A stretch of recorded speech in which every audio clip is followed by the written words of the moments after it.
Welcome to the source.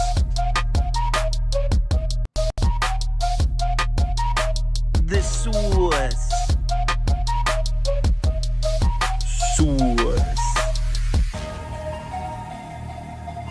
Hey, get the source. Good morning. Happy Saturday morning to everybody. Hope you all are having a nice week. I sure as shit am not. Well, college football wise, I'm not. NBA's been all right. These midweek college football games, man. FAU, what? 21-14 in the third quarter. I think they gave up 24 unanswered points after that. Maybe even more than that. It was just, it went south quickly. It looked good there for a second. So, yeah, my streak of winning weeks is in jeopardy here. I had 3 winning weeks in a row. I'm not sure if we're going to make it to number 4 based on how this week's went. I need to have a really nice Saturday to keep that streak going. And today, not a ton of games I really like, so we'll see. But we got a lot to get through. So let's go. Let's start out with Duke on the road at Miami. And I know Florida State played Miami tough. It was the same line, landed on 22.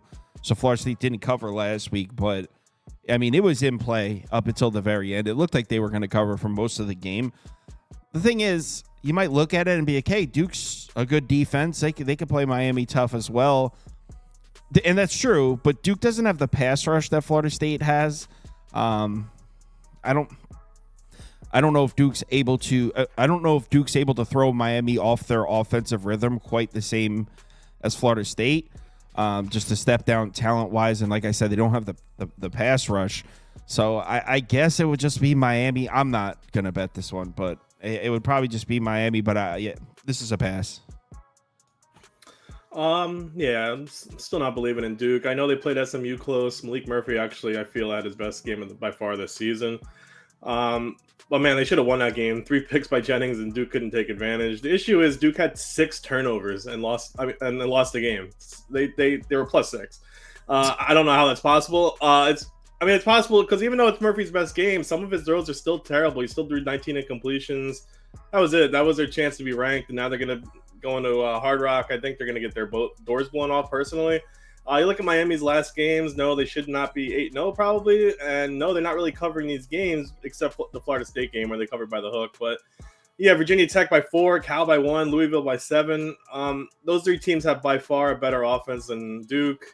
I know Duke has been a phenomenal defense all year. They've been great, but Miami leads the nation in yards per game, most points per game. So as much as Duke can stop Miami, I don't think their offense is going to keep up at all. This seems like a 35-10 type of game. I would lean under if you're going that route too. But yeah, like I said before, if you watch that SMU game, there were point swings all over the place from the turnovers. Future Heisman winner Cam Ward, which I predicted in week 1. I hope that hits. It's the only future I have. Yeah, I'll be able to put this. I should be able to put this one away comfortably. Yeah, and the strength of Duke's offense is Malik Murphy in the passing attack, but even that hasn't been very good recently. If you look at the numbers from the last 3 games, this has not been a very efficient passing attack. So even if you like Duke's defense to give Miami some problems, which is possible. I mean, Duke's played good defense this year. I don't know if they're able to get down the field and score. So the bet I actually gave out on the YouTube video yesterday was Duke team total under 16.5. I still think that's worth a look, by the way. Yeah, I'm gonna be with you guys here. I think that this could get very ugly. I will say Duke, obviously, it's been a really good year for them. They're going to a bowl. Coach Diaz has the defense playing very well, which, I mean, I expected. I mean, some of the guys are still Elko holdovers. I don't think that they lost every single player on the defense, but also he's just a really good defensive mind. But that being said, they're juicing their stats against some. I mean, they haven't faced an offense even in the stratosphere of Miami. I mean, there's not many in the country, but on their schedule, I mean, they played their Power 5 games were Northwestern, UNC, Georgia Tech, Florida State, SMU. I mean, name the offense that's even in the realm of Miami. It doesn't exist. So I think that's a mismatch. Step up in classes, I think, becomes a popular term here. But also, I mean, on the other side, their offense. They're branded as a passing offense, but they really can't throw. So I don't know really what they're going to be able to do. In order to beat Miami, you're going to have to outscore them. They're going to score on anybody and everybody. They scored on every opponent they faced this year. And Duke doesn't have the offense to keep that close. So, and also I do think there's an emotional hangover. They should have won that SMU game. That would have been a ranked win for them. They probably would have been ranked had they won that game too. But they blew it at the end and really outplayed SMU, but still lost. So I think there's some emotional hangover, and going on the road for this one's tough after that. An emotional hangover, he says. A little bit. Let's go on to the next one, which is Ole Miss, Arkansas. Andy, I mean, line moved up from 7 to 7.5. I think most people are taking Arkansas here. Clearly, there's some sort of sharp action out there that likes Ole Miss to finally show up. There's no evidence that shows it other than last season. If you use last season in your sample size, you could say, hey, Ole Miss will blow these guys out. But if you're just looking at this year, I mean, since SEC play started, Ole Miss offense just looks stale. So, I mean, I took Arkansas on the under, but I took Arkansas +7 and the under at 53.5. The line is now 7.5 and the total's at 54.5. So clearly there is action out there that firmly believes Ole Miss offense is finally going to show up here. I mean, I'm not saying it's out of the realm. We saw how good they were last year, but based on how they've looked since conference play started, I don't know. This offense doesn't look correct right now. I will tend to lean that way, the Ole Miss way, and the numbers don't. You're right, the numbers don't back that up. But if you put the two programs next to each other and you put the two teams next to each other, like Ole Miss should win this game comfortably, right? They're way more talented. They got better recruits, better transfers, coaches better.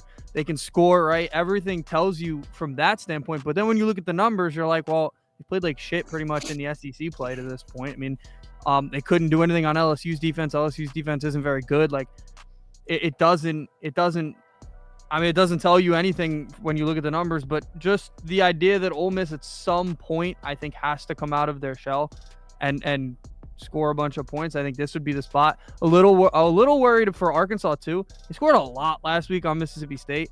I'm a little worried that they're taking a huge step up in class again. I mean, they're going from playing Mississippi State's defense to playing Ole Miss's defense. After scoring 50 points, it could be a bit of a shell shock to now be facing a pass rush and a team overall that can play really good defense. So I think it's a big change. So I'm just going to bank on Ole Miss scoring. Again, like, I think coaching advantage is significant here too. Like, if you had told me coming into the season that this game would be within a touchdown in terms of the line, I would have told you were crazy, because I thought Sam Pittman would be gone by now, and I thought Lane Kiffin would have this team probably playing for a playoff spot at this point, and I think neither's true. And I'm sure one of you is going to bring it up, but it's also a look-ahead spot for Ole Miss, which is why I'm even more terrified. They're playing Georgia next week. Like, this is the biggest look-ahead spot in the country right now, but it doesn't seem to be worrying anybody from that standpoint. So I'm on Ole Miss, but it's definitely a gamble here. And someone said it's because Trey Harris is back, which is true. He missed last game against Oklahoma, but I mean, if you're looking at Ole Miss SEC play so far, the game without Trey Harris was actually Jackson Start's best game throwing the ball. That was their best offensive game, was the one without him. He played in the 3 before that. So I'm not sure. I'm not sure if I believe in the Ole Miss offense. They're going to have to show me. Yeah, Ole Miss has some problems, I feel. They don't look right. I'm going to go back to my win from last week, the Sweaty Hogs. They look great, and now they're home. This is a huge game. How dare people doubt Taylor Green? Sure, a lot of stats say this is Ole Miss's game easily because of their dominant run defense. They're the best in the nation. I still think Jackson, if he plays, is going to have a solid day. If not him, Braylon Russell. This offensive line is a solid line. Jalen Green is throwing the ball down the field pretty accurately, and lately has been really taking care of the ball, which has been his biggest issue: completion percentage and turnovers. I know Ole Miss, #1 scoring defense. I know about their defense, but really their offense hasn't done anything. They haven't scored 30 points in over a month. Since 2008, the series is 8-8. This is a pretty big rivalry for Arkansas. 9 of their games were decided by 4 or less. Lane Kiffin's 2-0 at home against Ole Miss. Since 2010, 5-0 at home against Ole Miss. 13-2 all time. So this is a hard game for Ole Miss. They're just not in sync offensively. Arkansas is one of the best teams in terms of third down conversions. They're 12th in the nation. So yeah, I'm riding the Hogs. Petrina seems to have, Green, a more than capable quarterback, which you wouldn't have said last year. So I think Arkansas is a live dog, personally. I'm a little worried about what LSU's defense did to Taylor Green, because Ole Miss defense is even better than that. Definitely going to be a pass rush coming. He is a crazy athlete. Hopefully he's able to escape and make some throws. We'll see. But I'd be lying if I said I'm not worried about Taylor Green against this Ole Miss defense, which is why I split my money in half and put the other half on the under. So, all right, next game. This is an interesting one. Did you guys bet this one? I did. I do love talking academy football. So, let's start by saying I think 96% of the handle is on Army last I checked. So take that information and do what you want with it. But I think Army's going to take home the Commander-in-Chief's trophy this year. These academy games, though, are hard to predict. I know everyone's saying to throw out stats out the window with these type of games, kind of like the Red River rivalry, but it's kind of hard to do that. Air Force hasn't covered a spread all season. Army 6-0-1. I'm sorry, but I think Army absolutely destroys Air Force. Air Force is terrible in every way, and the talent is far different between these two teams. Air Force is 131st in total offense. Their running back just has over 200 yards on the ground all year. That's their leading rusher. And their quarterback has 1 touchdown and 5 picks. So, and then this is against an Army's defense that gives up 12 points a game. I know we talked about scheduling last week with Navy playing Notre Dame, and that was the reason we were all on Notre Dame. But Army's not playing Notre Dame right now. They're playing Air Force, so arguably one of the worst teams in the country. I think they should stay undefeated until they play Notre Dame in a few weeks, where we can all pick Notre Dame again to cover. But in this one, there's no way you should take Air Force unless you think it's some kind of a rivalry game. This would stay close, but I don't see that. Andy? So this game is the exact scenario that happened last year, but it was opposite. I don't know if you remember. Yeah. We did a video. We did a video on it last year. Air Force was 8-0 coming in, 25th team in the country. Everybody was like, "Oh, Air Force looks really good." Now they didn't have the idea of the playoff because it's different now, but it was the exact scenario, and Army boat raced them. They had no beat the chance. shit out of them. Air Force lost 23. What was Air Force laying in that game? Wasn't it 17? 17 and a half. Yeah, okay? 17 and a half. It was 17 and a half point favorites. They lost by 20. All right, now you're coming in, and it's the complete opposite. I kind of want to bet Air Force. Me too. Put Air Force up. But I'm terrified of Army. But put Air Force up for me. I didn't bet it, but I'm just saying it was the exact opposite scenario last year. And Army, this is the ultimate revenge game of revenge games. They can end their season like they did to them last year. They can ruin their dreams of going to the playoffs. I mean, that's the perfect scenario. So it's just the opposite. It's a good spot for Air Force. They've got nothing to play for, but they are, mind you, they are a terrible football team. And I think me and Kyle both said that when we did their team preview. There's very little talent on this team, but you can throw out the record books in this one.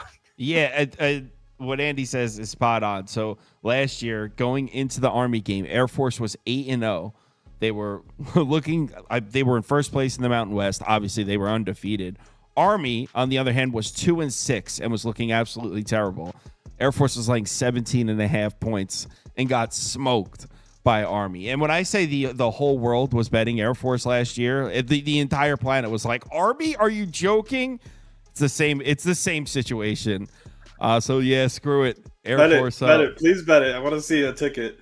I didn't bet it yet. Yeah, I don't think you can.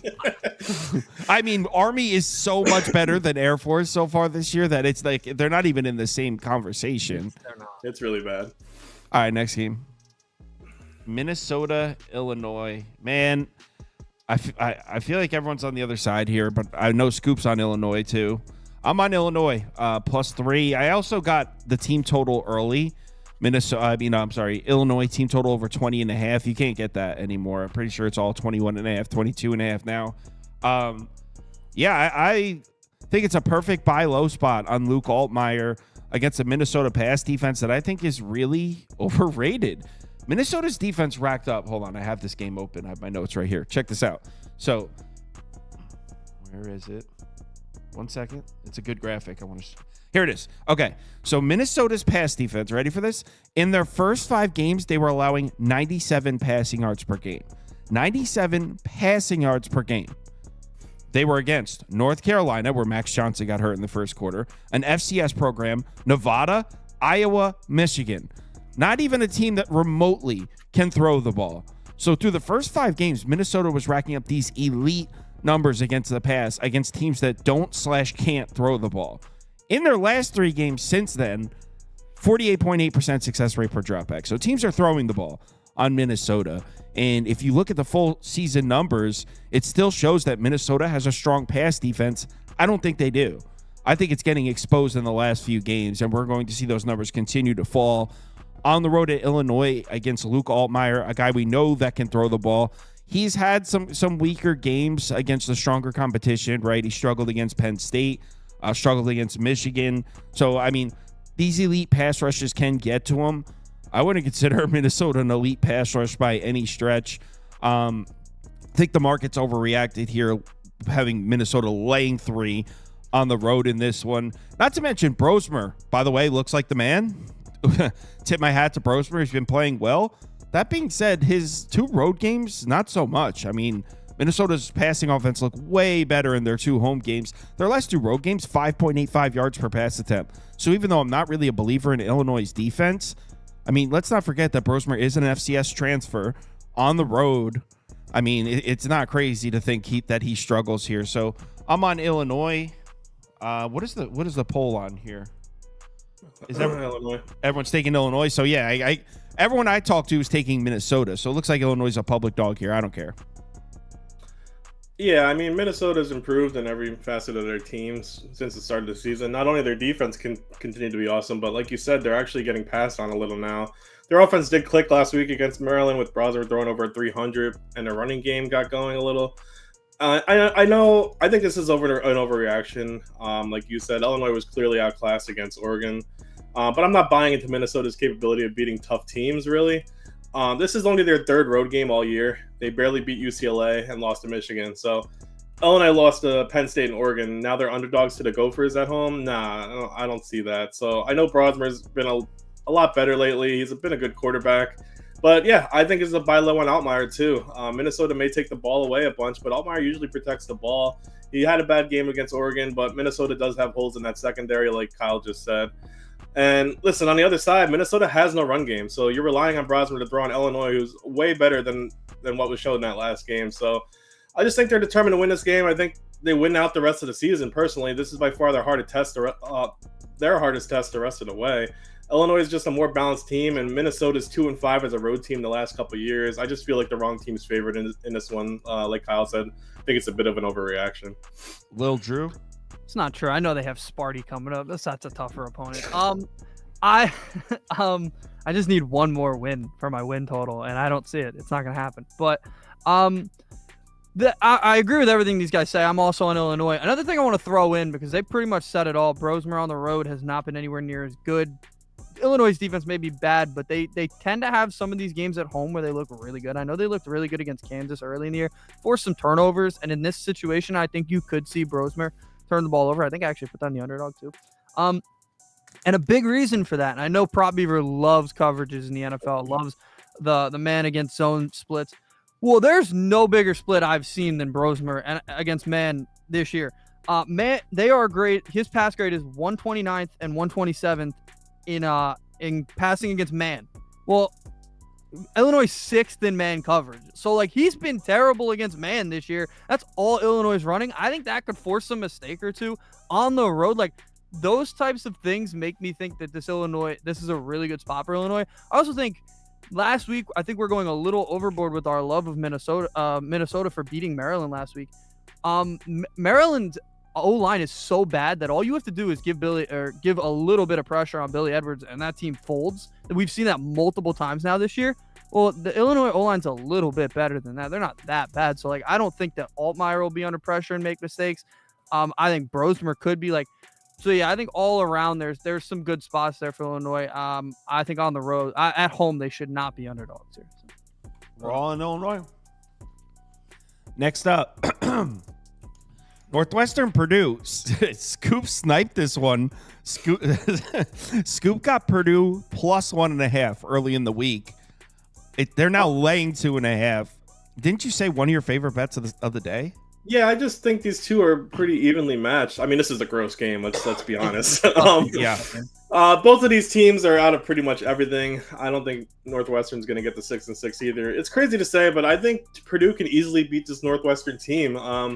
Northwestern has the second worst offense in the country. They cannot run the ball at all. Something you have to do against Purdue because Purdue's run defense is absolutely dreadful. But Northwestern really can't run the ball at all. They haven't run for 150 yards once this season, and I'm not sure this defense will even hold up against Purdue. I don't really look at that Oregon game for Purdue. Obviously, Oregon's beating up everybody, but against Illinois, Ryan Brown did well, especially that second half. There's just no way I'm backing Northwestern on the road after they just gave up 38 third-quarter points to Iowa before that fourth quarter. So special teams was terrible for Northwestern. Interceptions, fumbles. This team's an absolute train wreck. I'm going to trust Purdue at home. I mean, if you look at Purdue's rushing numbers, they haven't been bad at all. Reggie Love and Maccabee are both averaging over 6 yards a carry. And really, it's the one thing they did fairly well against Oregon. So I'm pretty comfortable betting Purdue here, which is crazy to say. But yeah, Boilermakers at home. Northwestern is just punting on the season. I think Purdue has played way better than what you see on the box score. So, wow. Purdue Boilermakers up. I mean, I cannot agree with you. I didn't bet Northwestern though, but I think they win. Northwestern, you could put up for me. I mean, the only thing that Purdue could do is run the ball. The last couple of weeks, we're seeing the run game going. I don't know if they run the ball in Northwestern. That's a great run defense. Also, Hudson Card, terrible under pressure. Northwestern also has a pass rush. Well, this is assuming Hudson Card's not playing. Oh, well, right. No, he did. I've been reading that they're going to be splitting time. That's a disaster to me. All right, but what's going on? It's a disaster either way. And this team's garbage. Move on. I'd be on Northwestern here. Finally, Northwestern plays the team where they're going to be able to run the ball a little bit. They don't have a good offense at all and not a good rushing attack at all, but they do want to run the ball and produce one of the worst defensive fronts in the Big Ten. So maybe Northwestern's actually able to run the ball for once. I don't even think Jack Lausch has played in a game where he's had run support once. Every single one of his games is just him running for his life. He's actually made a few plays here and there too. I don't know why Purdue's laying, but this line has moved 3 points. Well, actually 4 points because it was Purdue plus 1.5. It's moved 4 points towards Purdue. So clearly, this is going to be on the main TV. This is going to be right on the front. This is box office right here. Lil Drew. I would also be on Northwestern. I think the quarterback situation's weird for Purdue. I think Northwestern can get a run game going. Look, it's a terrible football game. I just think I would take the dog in this one. I think Purdue has had some glimpses. That Illinois game is probably the one that I point out the most. Like they almost won that one, and then they played Oregon last week. We knew that, or 2 weeks ago, we knew they were going to get trounced. But I would just lean Northwestern. Somebody in the comments said, "What was that about UConn yesterday, Drew?" Georgia State covered, dude. I don't give a shit. I don't care. Like I thought covered. So, I just wanted to mention that too. But yeah, I'd be on Northwestern. Next game. UConn's powerhouse, by the way. Going to a bowl. Stanford, NC State. I'm on Stanford in this one. I know CJ Bailey's coming around, and if you're an NC State fan, I'm sure you're pretty excited about it. Last couple of games, we're seeing him make throws. The passing game's been there, and I'm not discrediting him at all. Looks great. Pump for you if you're an NC State fan. But 9.5, like, what are we doing here? This has gotten a little out of hand with this line. This feels like the ultimate buy low spot on Stanford. Look, I mean, listen to Stanford's recent games. So we're saying Stanford has a bad pass defense, right? And they do. I mean, their recent games: Syracuse, who can throw the ball; Clemson, Virginia Tech, Notre Dame, SMU, and then Wake's in there. They played a lot of really, really tough teams, and the same goes for the Stanford offense. We've forgotten that the Stanford offense is capable of moving the ball and scoring with Ashton Daniels. Not only was he banged up recently and missed a game or two, or I think he missed a game and a half, but their last 5 defenses that Stanford's seen: Clemson, Virginia Tech, Notre Dame, SMU, and then Wake is not very good. But of course they have some ugly-looking offensive numbers in the last handful of games. They've seen 4 top 25 defenses. Now they see an NC State defense who, granted, let's give NC State some credit. They are playing some better defense as of late. But for most of the season, NC State's defense has looked terrible. I obviously agree that NC State should win the game. The number just feels way off. I mean, I would have put this one at like 6, maybe even 4.5. 9.5 feels like a crazy overreaction to just a 2-game sample size against some less than stellar defenses for CJ Bailey. I like Ashton Daniels just to make some plays. I like Stanford to play him tough. I think this is a field goal game. Yeah, before we talk, Bryson Daly got ruled out, Army's Yeah, quarterback. we should have had Air Force, dude. Oh, so- shit. 19 now. He has an It's undisclosed 19. he has an undisclosed illness, so I don't know. That sucks for me. I don't know. It's a loss. Should have taken Air Force. Money Oh, line. man. I bet this like 3 days ago. So yeah. So anyway, I know Stanford's Because you're not a terrible. sharp, Scoop. That's why. Apparently not. Just Purdue. Yeah, I haven't believed in this NC State team all year. I'm not going to believe them here either. NC State just has no offensive games that I need to worry about, really. Stanford, I feel like I think they can win this game. Ashton Daniels has actually been fine. He's a great dual threat quarterback. I think NC State's defense is very vulnerable in the secondary. Offensively, who do you trust on NC State? Honestly, I know That kid Concepcion is cool. Yeah. But who's throwing it? CJ, dude, they like CJ. They like him.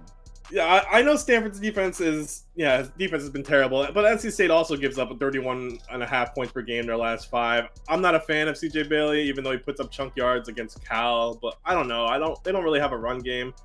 I think no matter who suits up here at quarterback, Brown, Daniels, Lamson, the issue isn't much on Stanford's offensive side, it's their defense. But like I said, NC State has no real offense that I'm concerned about. They only hung 17 on a terrible Syracuse defense. Northern Illinois was a fight. Wake Forest, they couldn't beat. Cal, they had 10 points up until the 4th. So I think this stays close the whole time. I get Stanford's traveling far, but that's been all season. Stanford, this is their 4th game on the East Coast already. This is an early game for them, a noon kickoff. So it's like 9 a.m. Pacific for kind of them. But I'm not backing NC State. I have no desire to. Will Drew? NC State going from being 10-point dogs to nearly being 10-point favorites is a crazy flip to me. I'll be on Stanford as well. Don't love it. I will say a bit of a hole in CJ Bailey's start to the season, or start to his career, I should say. He's only faced 1 pass rush, and it was the first game he played, so I'm not even really counting that one, and it was Clemson. What do you expect to happen? Since then, he hasn't faced a pass rush. Stanford's not like an elite pass rush, but they're 55th in pressure percentage, so they are getting something done. And the O-line for NC State really hasn't seen anything like that recently, so I think that could be something. He could be under pressure. He's young. I think you called it a sell high spot. I would think that's a pretty good spot for that here with CJ Bailey. He's played really well. Stanford, they have some veterans there that have played well on offense. They pushed last week, I want to say, against Wake, so I think that was good for them. I wouldn't want to take anything more than 5 here, or even 3 with NC State. They're not a very good team. They've just gotten fortunate with their scheduling. So I'll be on Stanford. We're agreeing a lot. Yeah, we need to stop. We never weird. do. It's crazy. We never do. So this is going to be a dominant weekend. Let's go. Or a terrible one. Yeah, Or it's God one of awful. them. Yeah. Next up is Virginia Tech Syracuse. Do you guys have anything in this one? It'll be hard to back a McCord-based team after that Pitt game. So, I mean, like I said earlier in the week, I've never seen a person single-handedly destroy a team's chances than Kyle McCord. Those 3 pick sixes are very impressive. I'm not going to lie. I would side Virginia Tech here. I know for the most part, Syracuse has had a good season. They're 5-2. They're probably bowl-bound, but no, McCord has a ton of passing yards, but 11 picks on the year, 10 in the last 5, and Syracuse is giving up 27 points a game. I think Virginia Tech just pounds the ball all game. Syracuse defense doesn't really exist, and their run game definitely doesn't. So maybe if it did, McCord wouldn't throw into quadruple coverage all the time. That would be helpful for Syracuse. So, I mean, the Syracuse team is averaging over 50 passes a game. That's insane. And what does Virginia do well? It's defend the pass. So let's not forget, though, McCord did this against Pitt. Virginia Tech defense is better than Pitt. So they have the 2nd best pass defense in the ACC. They give up less than 200 yards a game through the air. I guess there is always a concern about Syracuse backdoor covering with all the passes and air yards. But I think the run game by Tootin was a top 10 running back in terms of stats and drone scrambling. And I think it's going to be too much for Syracuse. So I would definitely take Virginia Tech and lay the 4. Andy? I honestly tried to get to Syracuse because it does feel like a good spot to just take the guy who had a miserable game. Like, I mean, that can't be replicated. I mean, if he replicates it, I don't think he'll ever play again. But it was such a bad game that, like, you want to go and back that guy. But it's the worst situation. I mean, he's facing a team that has a better pass defense and a better pass rush than he just faced. One of the best they faced this year. I mean, Virginia Tech, it's on fire. They've covered and won 3 straight. Granted, they've played Stanford, Boston College, and Georgia Tech, but they've looked pretty good in all of those games. Finally playing like they were supposed to. They haven't lost to a game to a non-power opponent this year. They lost to Miami, Vanderbilt, Rutgers. I know Rutgers sucks, but The other two are pretty good teams. So, Whoa. I mean, and at Was the that time, Rutgers necessary? was good. So, like, yeah, at the time, Rutgers was good. So, like, they haven't lost a game they should have. They definitely should have won this year. So, yeah, they're playing well. They finally look like they were supposed to look, and Drones and, like you said, the running backs look good. So it's just not the spot to take Syracuse. So I have to be on Virginia Tech. Like I said, they've covered and won, or they've actually covered 4 in a row. They covered the Miami game too. I just didn't have them in that one. So yeah, I'll just ride the hot team right now. But it is a game where I could see Syracuse if everything goes perfectly. Kyle McCord has that like great game after a terrible one, and everybody's tweeting about it later and like, oh, look how good he looked now. But it's just such a weird situation for him. Just want to throw it out there. Army's down at -18, but that's on ESPN, and it's still 21 for Air Force on Caesar. So I mean, the whatever you're looking at might not. No, have I'm looking updated. at the app. I'm looking literally at the app. Caesars hasn't moved it yet. I kind of want to take Army now that everybody's off of them. It's Who just knows? I mean, to all be over the fair, place, so. I know Bryson Daly's really good, but I mean, he's the they leading run rusher, one so. play. Yeah, but like They run one play though. you just never know how. Yeah, but he's gonna... like the main guy in the Yeah. play. I know, but like, let's not talk about Army Air Force. This is yeah, they're taking up too much. Sorry, I apologize. my pick in this one would be under 54. I didn't bet it, but Syracuse actually the defense is kind of getting a bad rep here because they played some bad defense early in the season. Actually, the last couple games, the defenses look good for Syracuse. And I know you might glance at the game log and say, what do you mean the defense looked good? They gave up 41 points to Pitt. No, Kyle McCord gave up 41 points to Pitt. Syracuse defensively actually played pretty well in the game. They held Pitt to like 4 yards per play. So Pitt's offense wasn't doing shit against Syracuse last game. Kyle McCord was throwing pick 6 after pick 6 and running the score up against his own team there. So I think Syracuse is able to limit this Virginia Tech rushing offense, which, by the way, is really streaky. I know you see the highlights, you see the explosive plays with drones, but they're really inconsistent, and we've seen this run game look really stale at times, and I think Syracuse is able to give Virginia Tech's offense problems. Now, the problem is, the reason I didn't bet this is, like Andy said, Virginia Tech's got an elite pass rush. They got that NFL kid rushing on the edge there. Kyle McCord under pressure. Who the hell knows what he's going to do? Like, we've seen what he's capable of. He's capable of a terrorist attack on his own team. So, I mean, Kyle McCord could very well be gifting Virginia Tech points here and pushes this one up over the total. But if I was to bet this game, it would be under next game.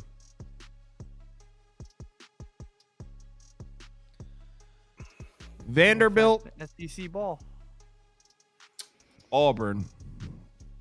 Go ahead. Say Vanderbilt, guys. No, Auburn. I think Auburn wins this by What? 10. I think Auburn wins this one. You're This is constantly disrespecting Vanderbilt. I know, I know. Disrespectful to Vanderbilt. I know I'm constantly disrespectful to them. You know why? Because they're not good. Like, the numbers oh my tell you this team's not good. They wake up for games. They woke up for Alabama. They woke up for Texas. They don't wake up for these. Oh, they wake up for Auburn. the last 9 weeks. Apparently, that's fine. This is Auburn, dude. This is yeah. They really Auburn? woke up in Ball Peyton Thorne's State. Auburn? They looked really good in the Okay. Ball State game, dude. They nearly lost. They lost to Georgia State. They're not a good football team. They wake up for games, and good for them. But Auburn's quietly put it together. Like, they're playing better football. Should have beat Missouri. They had a bad 5 minutes, bad 10 minutes. They lost the game. Whatever.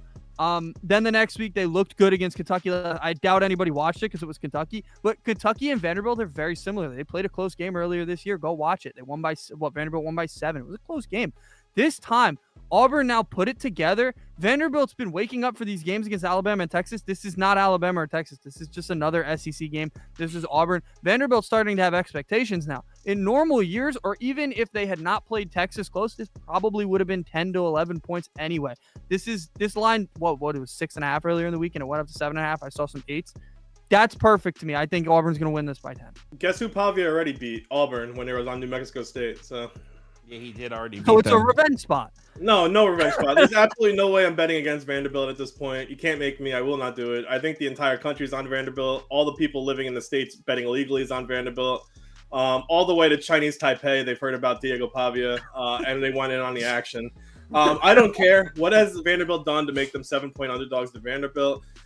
Better yet, what has Auburn done to make them 7-point favorites? Sure, I know they were in a Missouri game. Everybody's in a Missouri game. They're not putting teams away.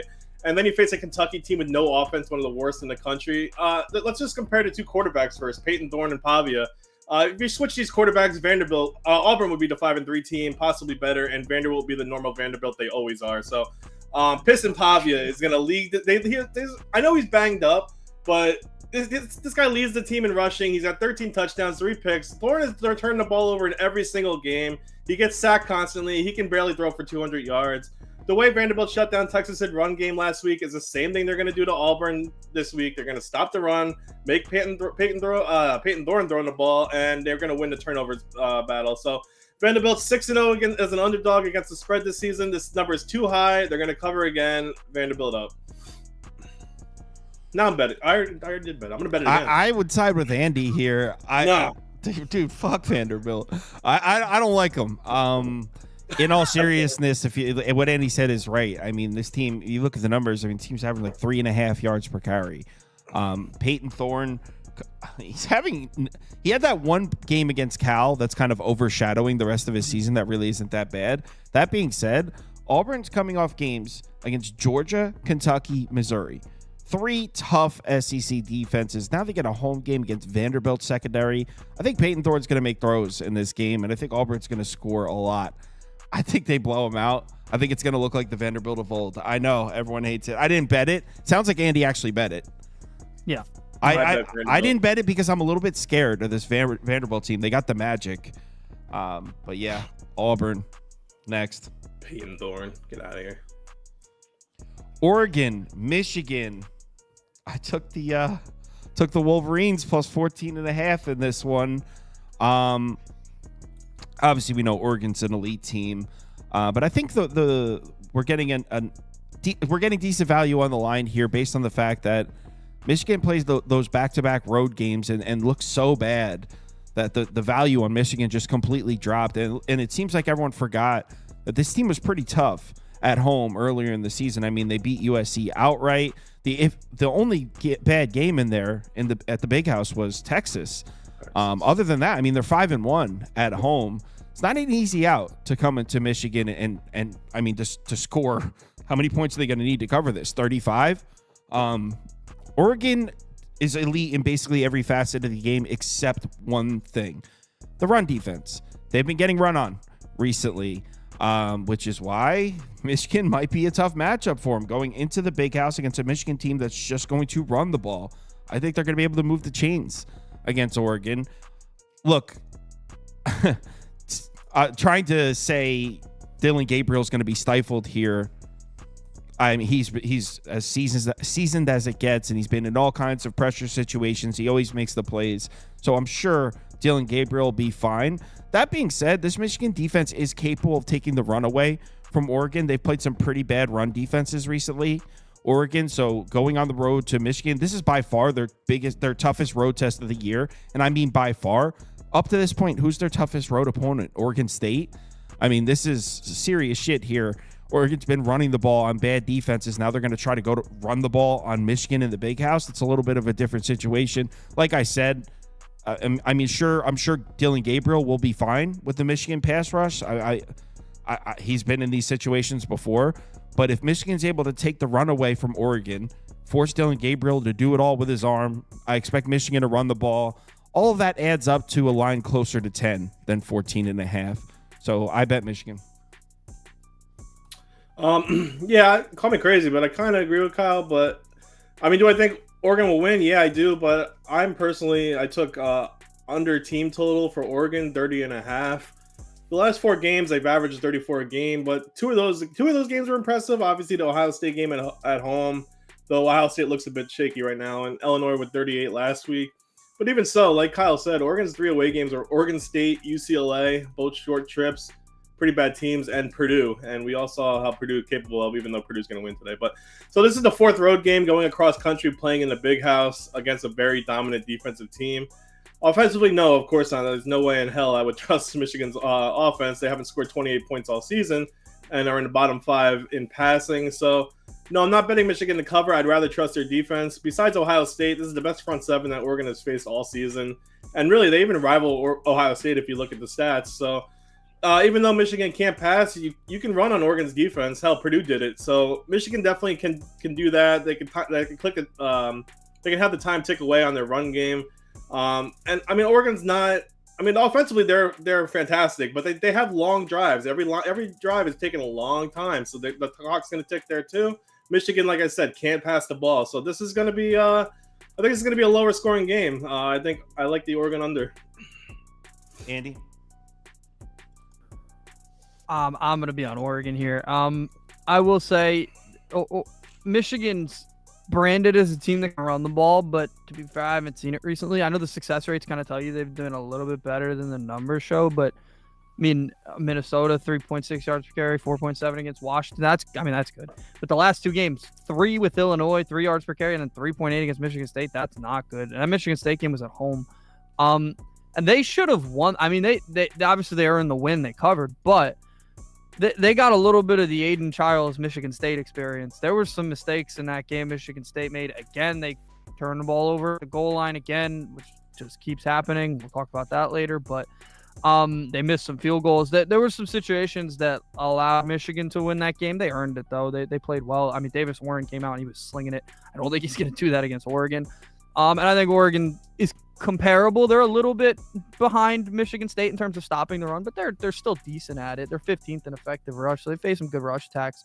So I don't really worry about Michigan's offense doing much.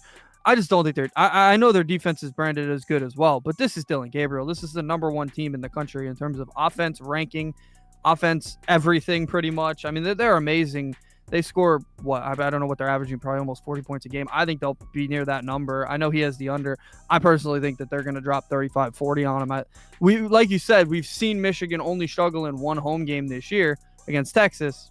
This is a better team than Texas, and I think that this is a much better team than Texas. So, I don't see it here. I don't see them keeping it close. There's a couple of these lines at this number that I don't think are going to be necessarily close. Well, here... This is actually Oregon's first real road Big Ten game. Their first Big Ten game was UCLA, but that's not really might as well be a Pac-12 game. Their second Big Ten road game was Purdue. By the way, Purdue only had 21 points in the fourth quarter of that game. That was against Purdue, the worst defense in the Big Ten. This is a different brand of football here that Oregon's not used to playing. A road Big Ten game against a defense like Michigan. We said the same thing about Penn State going out to USC.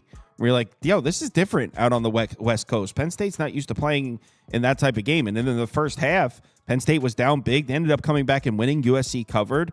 And then we said, like, USC. We said the same thing. USC going on the road into the Big House. They were laying 4. Everyone was like, Michigan sucks. They won the game outright.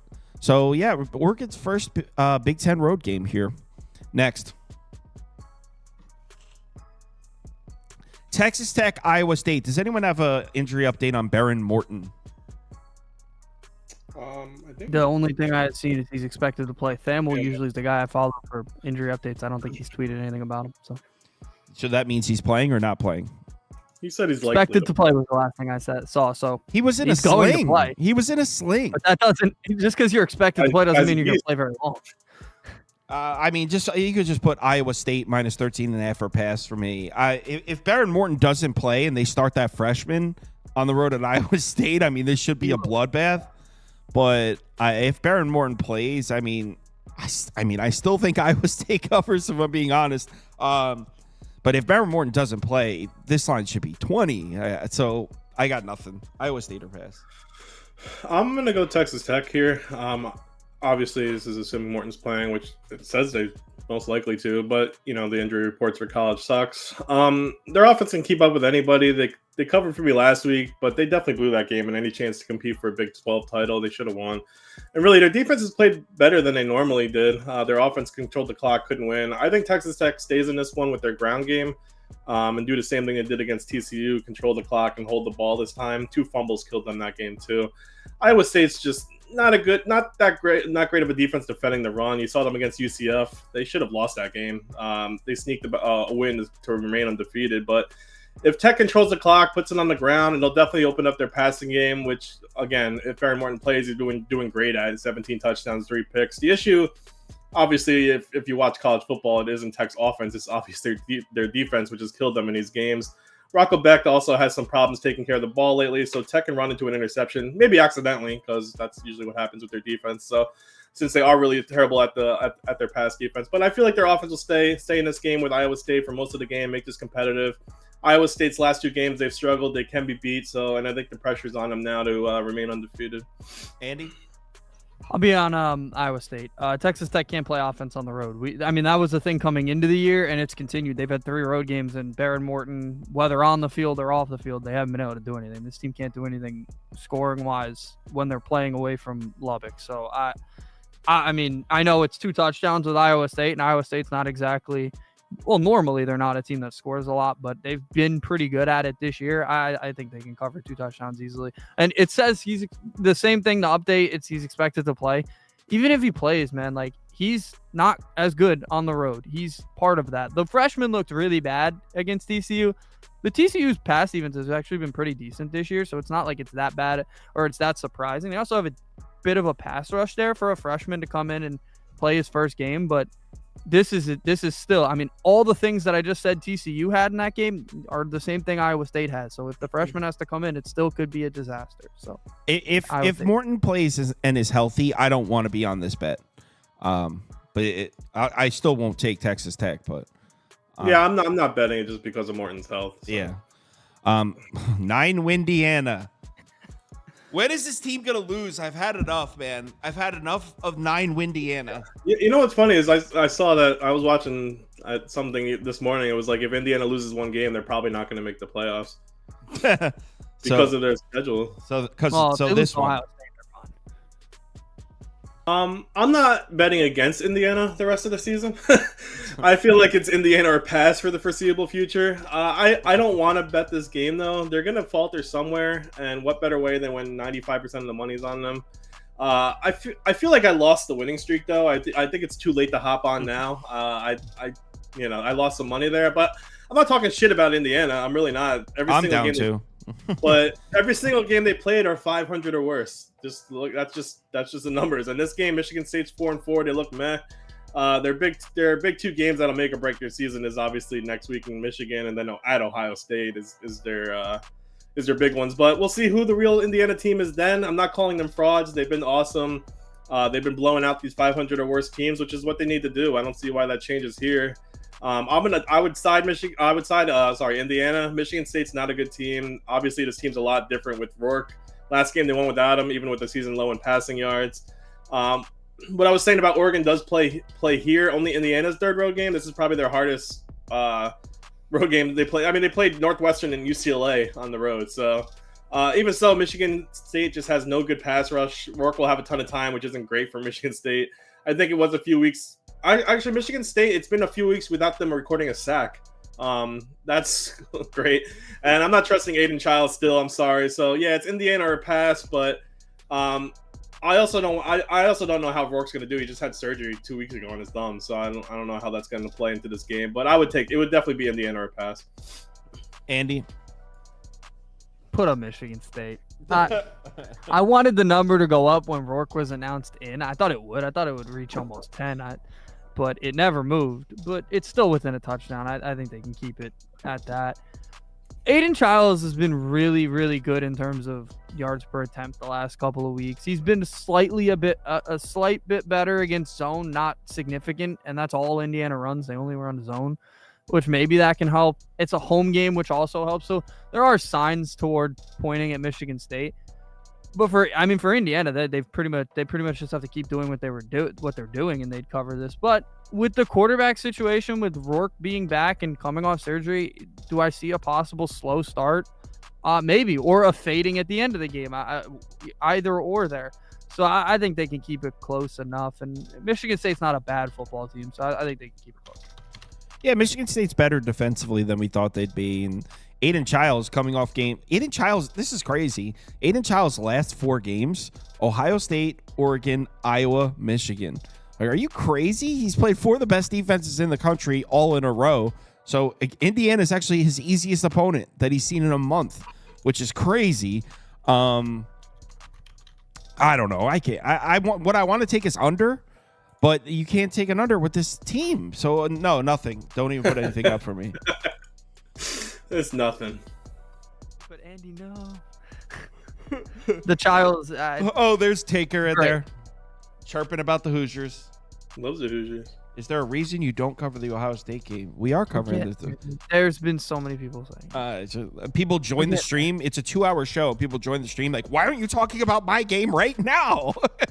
I think we could do 2 hours of Penn State, Ohio State. Really Kansas State, Houston, under a pass for me. Zion Chris, I believe, is going to be starting here. Houston has shown us a little bit in terms of running the ball the last few games, but they're not running the ball on Kansas State. Kansas State might have a top 10 run defense this year, certainly top 15. This defensive front looks great for Kansas State. So there's just nothing about Houston's offense that's alluring in any way. I think there's a chance Houston is held to single-digit points in this game. And then on the other side, Kansas State, I mean, it's a powerhouse. They are a little one-dimensional. If you're able to limit the rushing attack and force Avery Johnson to make throws, we have seen the offense struggle. Houston's defense, their best fastball is very good. We've seen some shitty fastballs too. So yeah, under a pass for me, but I'm not really interested in this one if I'm being honest.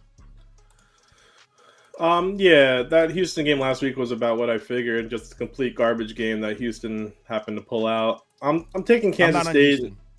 I'm taking Kansas State and all of that man meat and Avery Johnson. I know they didn't look great against Kansas, but Kansas is really a talented team. They're just having a rough year, and that's a rivalry game. I think Kyle said that last week. It's usually close.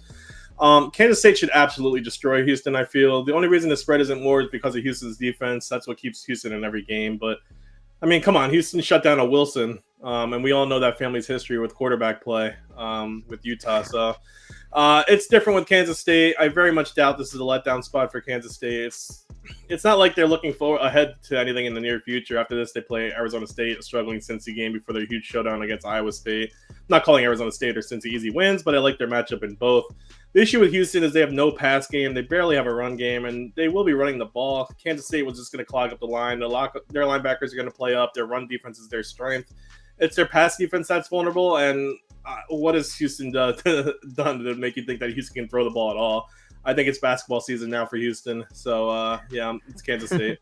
Basketball season. It is basketball season for Houston, for sure. Not yet. One more day. Yeah. I would also be on Kansas State. This is another one of those Oregon, Michigan type lines that I think that the favorite's just going to rule. This shouldn't be a look ahead spot or a flat spot for them. They know what they need to do. They just have to win out, and they'll probably be in the playoff or win the Big 12, whatever. There's not much to it. I think they'll be able to run the ball on anybody this year. So yeah, just give me Kansas State, but I certainly don't love it. Some of the Big 12 games are just dreadful the last couple weeks. All right, next game, and I'm not on Kansas State, by the way. It was under a pass. Next game. We don't have North Carolina, Florida State. This is disgusting.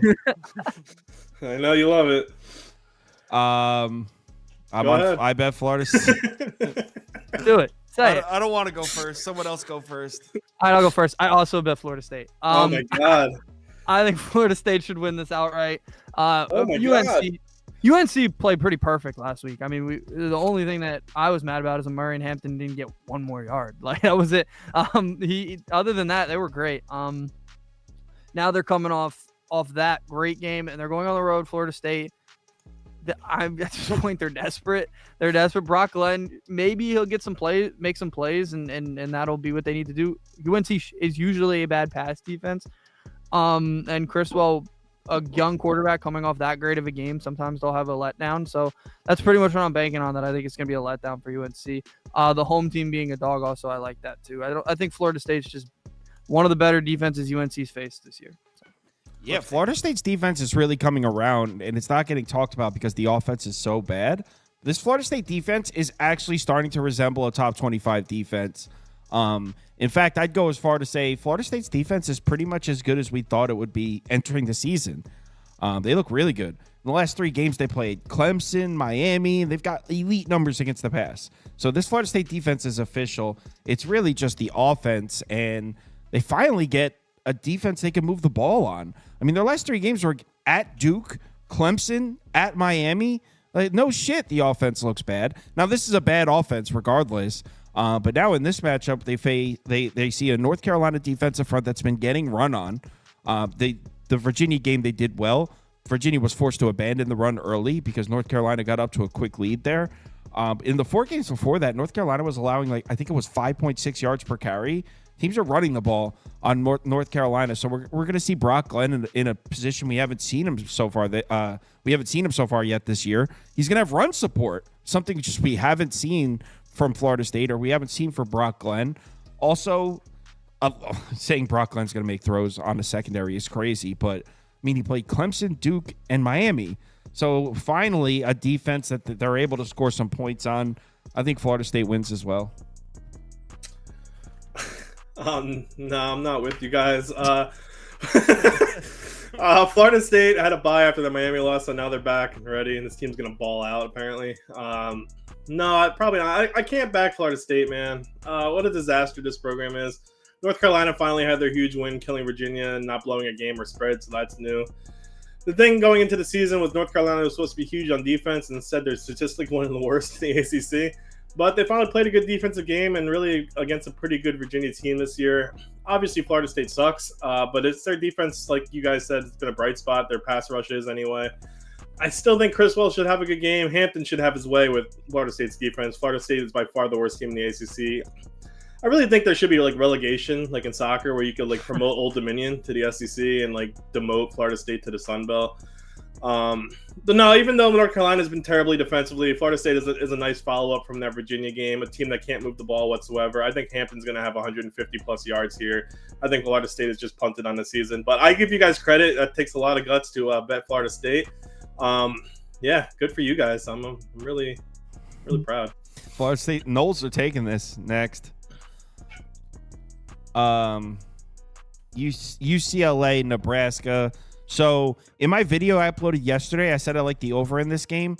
Completely did not realize that there's terrible weather, which changes everything, because the reason I like the over was I like the matchup for both quarterbacks. Ethan Garbers has been slinging the ball the last couple games. Nebraska has shown us they can be very vulnerable to the pass. Nebraska, right?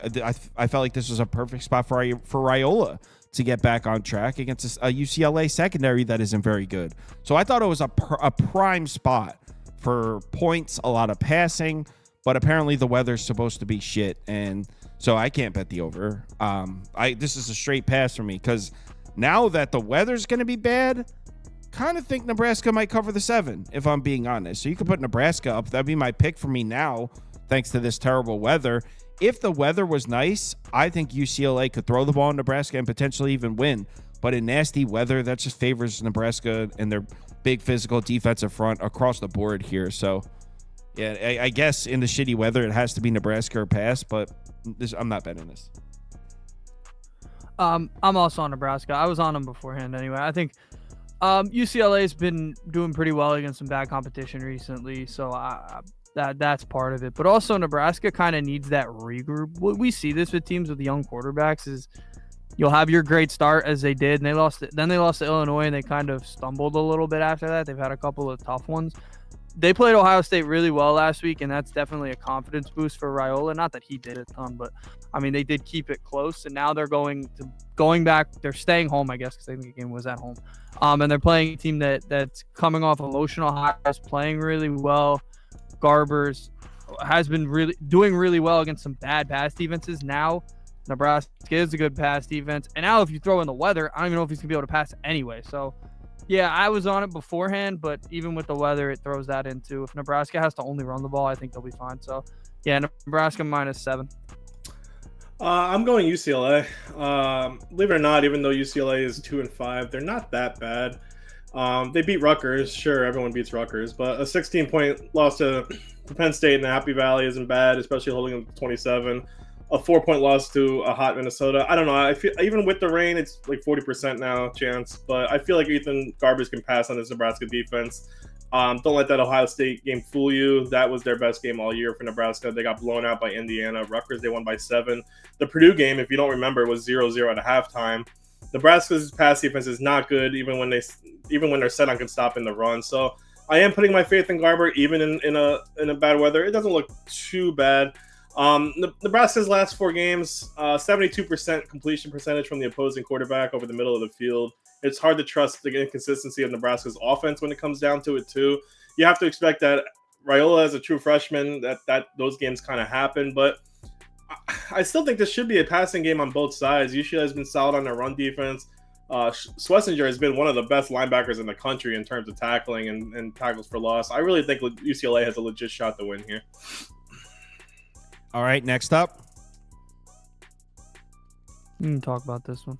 Arizona, UCF. I'm on Arizona. I think they win outright. In what world? I know Arizona's had their struggles this year, but in what world is UCF laying close to a touchdown here? We don't even know who the quarterback's going to be. And whoever it is, I kind of don't care who it is, to be honest. That quarterback situation at Central Florida is a mess. So obviously they started the season with KJ Jefferson, right? And didn't go as planned when he transferred there. Although it wasn't all bad. He did have a few moments, but as a whole, it was disappointing. They switched over to Ja'Cory. Was it Ja'Cory Brown, Andy? What's his name? Yeah. Ja'Cory Brown. The run game looked pretty good with him in there, but then he got benched. So I don't even know who's playing quarterback for UCF in this game. Now, it's UCF. Part of it is, so there's a aspect of who cares. They're just going to run the ball, which is true. But Arizona's defense is better this year than it was last year. They've been weaker against the pass. Obviously, we know UCF not much of a passing threat. And what have we seen from this UCF secondary this year? That they're vulnerable. I mean, Colorado went into the bounce house and ripped them to shreds. I know this hasn't been Fafita's year, but this is a favorable matchup for him. UCF secondary isn't very good. I think this number should be 2.5, 3. I don't know why it's up at 6.5. So yeah, I think Arizona wins outright. Fafita coming off a big game, by the way. So possibly Fafita getting his feet underneath him here. I like the matchup. I like Fafita to throw for 300 plus again. I mean, I've said it for weeks. I think Arizona's done. Florida State's a huge disappointment. Arizona's just actually terrible. People seem to keep grabbing them, though. I know Kyle did, but I think I'm on UCF. Even after 5 straight losses, I'm still taking UCF. They showed me some kind of offense at least. They couldn't slow down BYU's offense, who's really legit. You have to think they'll make a run at the Big 12 title, BYU in general. And I know BYU did whatever they wanted offensively. They controlled the clock 41 minutes to 19. Lucky for UCF, Arizona's offense is pretty much a shell of what it was. I know McMillan finally had a big game last week. I think he had like 200 something yards, but I don't see them traveling back to back to the East Coast to keep this game close. I know UCF did just make a change to their defensive coordinator. I think they just got rid of. I just don't see Fafita going back to back games with no picks. Last week with the line, you can say that's way off when UCF was favored. And you may think that's here, like Kyle said. I just think RJ Harvey and whoever they put back there in quarterback can run all over this team. They're not good at stopping the run. I know UCF's terrible at defending the pass, but I'm not going to let one good game that Arizona had sway me. I didn't bet this, but I guess I would lean UCF. Will Drew? I would lean Arizona. I mean, they've crushed me all year, but I would lean them. It is a good matchup for them. I know that they're not great at stopping the run, but they're average at it. And it doesn't matter who you put at quarterback. If you put KJ Jefferson, I'll just start laughing. If I see him on the screen tonight, I'll just start laughing because, I mean, he already got benched. You're gonna go back to him. You think it's gonna get better? I don't know what Gus Malzahn's doing. You fired the defensive coordinator. Does that help the offense? The offense sucks too. So I don't know why he had to lose his job. I really don't understand what they're doing over there. And now they're laying almost a touchdown. I know Arizona's been a disappointment, but they're not this bad. So I think they could just keep it within a field goal or even win the game. Winning the game wouldn't surprise me either. But as bad as Arizona is, people are forgetting UCF is also a terrible football team. Yeah, that's what I was going to say. I don't understand how Arizona's – I don't understand how – It's the exact way I felt about the BYU game. Like, that line never made sense to me because people were – UCF was the favorite? Well, that was a good football team, bad football team. This is still 2 bad football teams playing. At a touchdown, it should be, like, much closer. So, yeah I'm on Arizona. I don't understand. I don't understand how Arizona's a disappointment, but UCF isn't. I mean, UCF hasn't won a football game since September 14th. They haven't won, and they're laying 6.5. I know it's a quote-unquote sharp line, but you know what? They were laying to BYU last week. It was just incredibly wrong. I think UCF kind of sucks. All right, Arizona State, Oklahoma State. I mean, on paper, I feel like this is a terrible matchup for Oklahoma State. Arizona State, I mean, should theoretically be able to hand the ball off to Scadaboo and get 6 yards per carry all day in this game. So it would only be Arizona State here. I probably should have taken it at 3.5 when I was looking at it. It's up at 4.5 now, but I still think Arizona State has to be the side. They should win by a touchdown plus. Oklahoma State's defense is I think it's the last 4 games they're allowing over 320 rushing yards per game. They can't stop the run to save their lives, and this is a physical rushing attack with Arizona State and Scadaboo. So it even gets worse than that. Even if Oklahoma State has, obviously, if you're Gundy, right, your plan here is just going to be load the box, force Arizona State to throw the ball. That has to be your plan. But okay, so number one, even if you throw 8-9 in the box against Arizona State, I still think they could probably run it a little bit. But even if they can't, even if you throw 8-9 in the box against Arizona State, Sam Levitt's strength as a quarterback is his escapability, his ability to get out of pressure, get out of the pocket and make throws. So, Arizona State just score a lot of points in this game. Yeah, Sam Levitt's back. Oklahoma State's a joke. Hyped up all preseason, ranked in the top 20, and now in the last 5, they're 0-5 in the Big 12.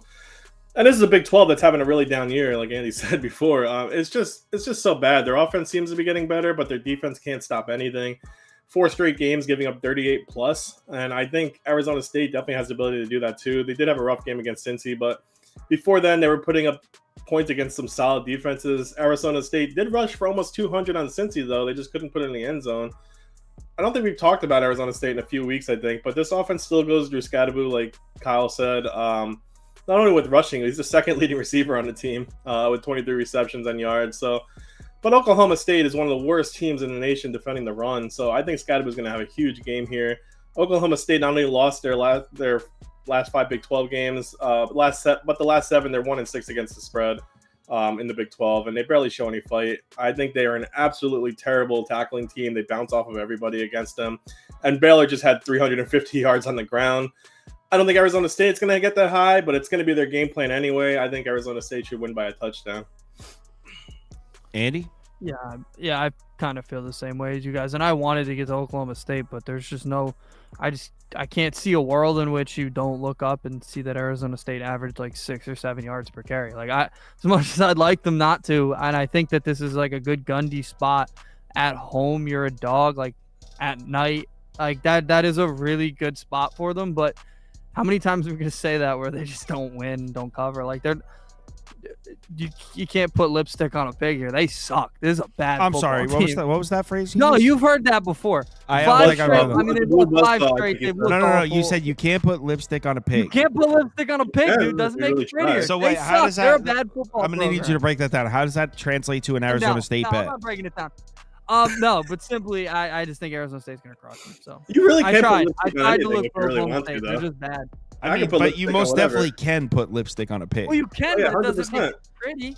All right, whatever. Oh, so it doesn't make it pretty. I see. Pretty. So he likes Arizona State because he's unable to put lipstick on a pig. All right, next up, Louisville, Clemson. It's just the house. It's just a building. I don't. Based on what we've seen and what we have on paper since the Georgia game, Clemson should win this game by 14 plus because they should win every game by 14 plus. They've been arguably the best team in the country since that Georgia game. I don't know. I kind of want to take Louisville though. I didn't bet this game. You guys have anything? Yeah. I think the Louisville love is gone for me. They should have lost that Boston College game. SMU, Notre Dame, Miami. It's not so much their offense. I think they can compete, but Clemson has one of the best offensive teams in the country since that Georgia kickoff game. So I'm a bit concerned of how Louisville is going to be able to stop them at all, really. So Clemson's actually the only Power 4 school averaging at least 45 points in their conference games so far. Clemson's 8-0 against Louisville since they joined the ACC. I think that's going to continue here.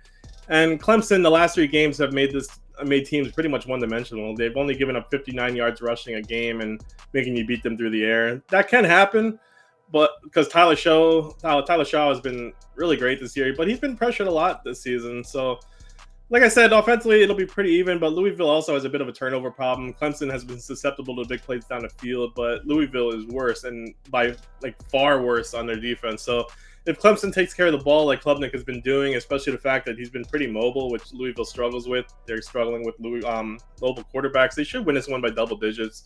It's the best offense they've faced since Georgia. Really, it's the best team in general since Georgia. The ACC has struggled most of the year, but Louisville is an away team coming to Death Valley at night. I think Louisville's defense just falls apart, and I think they win this game. Andy's getting ripped in the comments. Yeah, I saw that. Sorry, it was a Southern saying. My bad. I whatever. Louisville. The blue buzzsaw. The buzzsaw. Nobody's run into a buzzsaw yet today. All right. I will say, the line confused me. I thought this would be 2 touchdowns or more. Louisville's played 2 good offense. I mean, I guess they played Notre Dame. If you want to consider them a good offense, whatever. They're mostly held up by their defense.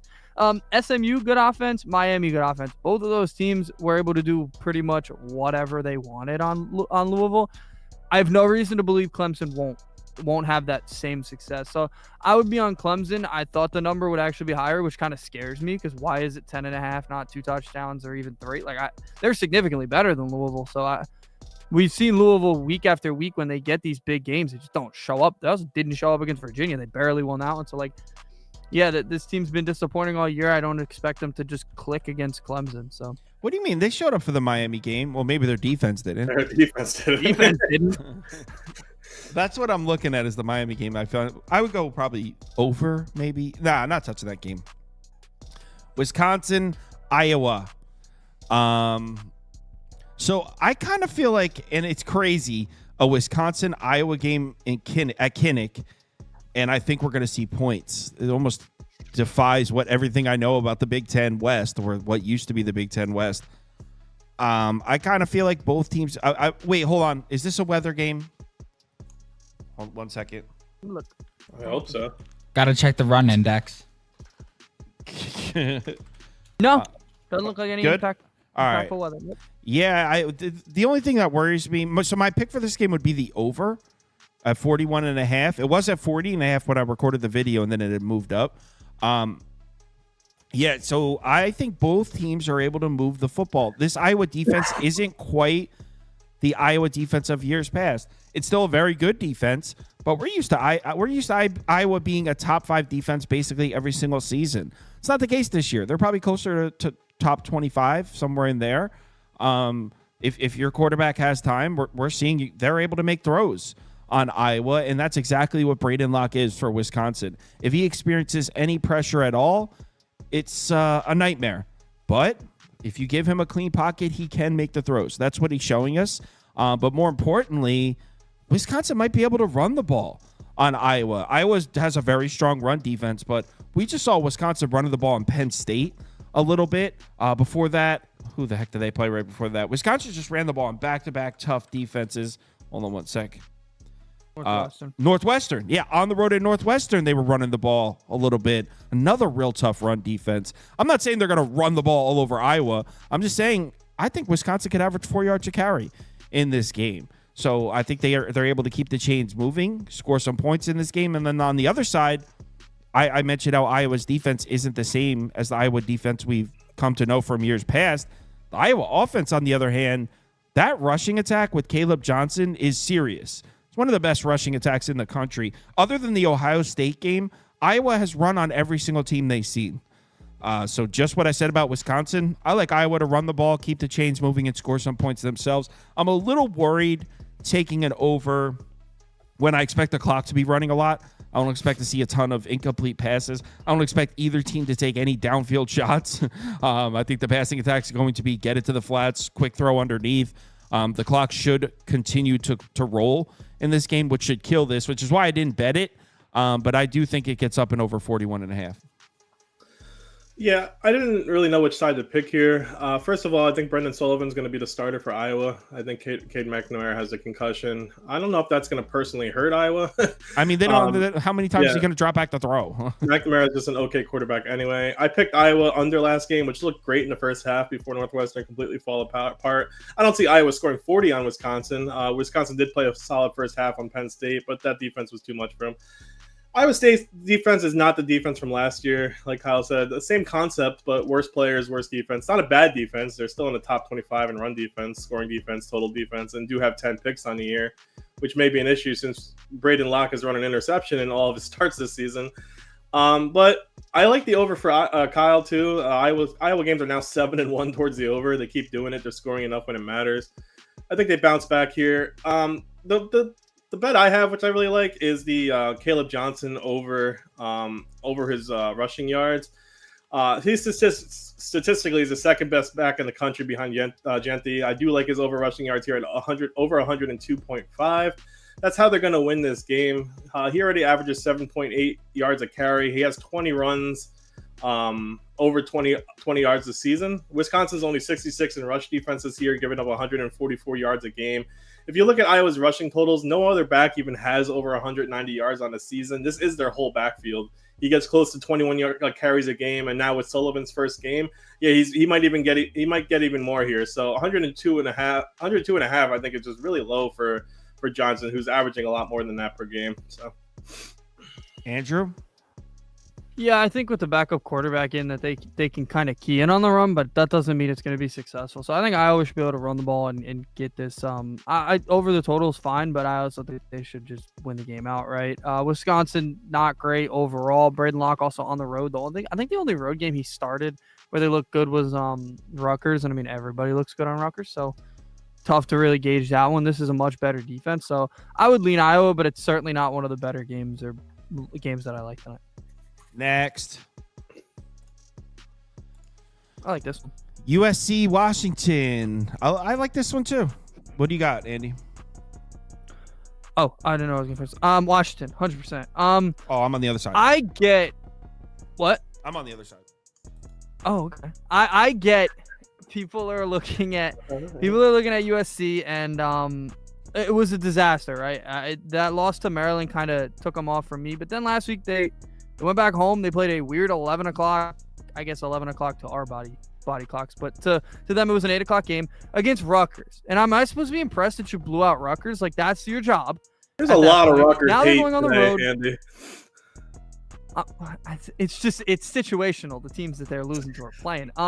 USC now goes on the road where they haven't been good this year. Lost on the road to Maryland, to Michigan. Go to a tough road environment. Play Will Rogers, who's very good, who will be able to throw in this game, just like Billy Edwards was. USC doesn't have a pass rush, so they're not going to really be pressuring Will Rogers much. When he's in a clean pocket, I think he's going to be able to do get whatever he wants in this game. And I'm in that spot, I'm taking the home team. If the home team's going to be able to score, I think they're going to win the game outright. So, yeah, I think Washington clear here. Wrong. You want me to go? You. I'll go. Oh, I like USC here. They do not have a road win yet. All 3 road games lost by 3. They did lose by 3 in the Big House. They lost to Minnesota, turned out to be great. And I think the only real bad loss was that terrible loss to Maryland, which they should have won. So 3 losses, all within 1 score. But listen, all 3 of them were traveling out east. USC has been terrible at protecting leads. This is a quick flight up to Washington with a team who's awesome at home, but I like their matchup for USC. Not to mention their talent is a lot better than Washington. In every single game this year, they held the fourth quarter lead. I'm not concerned about the 18 straight home wins for Washington. People talked about Michigan and their massive win streak before getting absolutely smoked by Texas. As Andy said, this is just a building. Even though Washington leads all college football with 123 passing yards a game on defense, I mean, Andy preaches matchups. Washington State, they ran all game. The rest of these teams that Washington played, Northwestern, Rutgers, Michigan, Iowa, Indiana, all of them don't have quarterbacks. Bingo. Indiana played without Curtis Rourke last week. That was the one game that they would have had a quarterback, but they didn't have it. They legit played 0 quarterbacks capable of throwing the ball down the field. Miller Moss definitely can, and they definitely have balance with Woody Marks, who's quietly been having a good season on the ground for USC.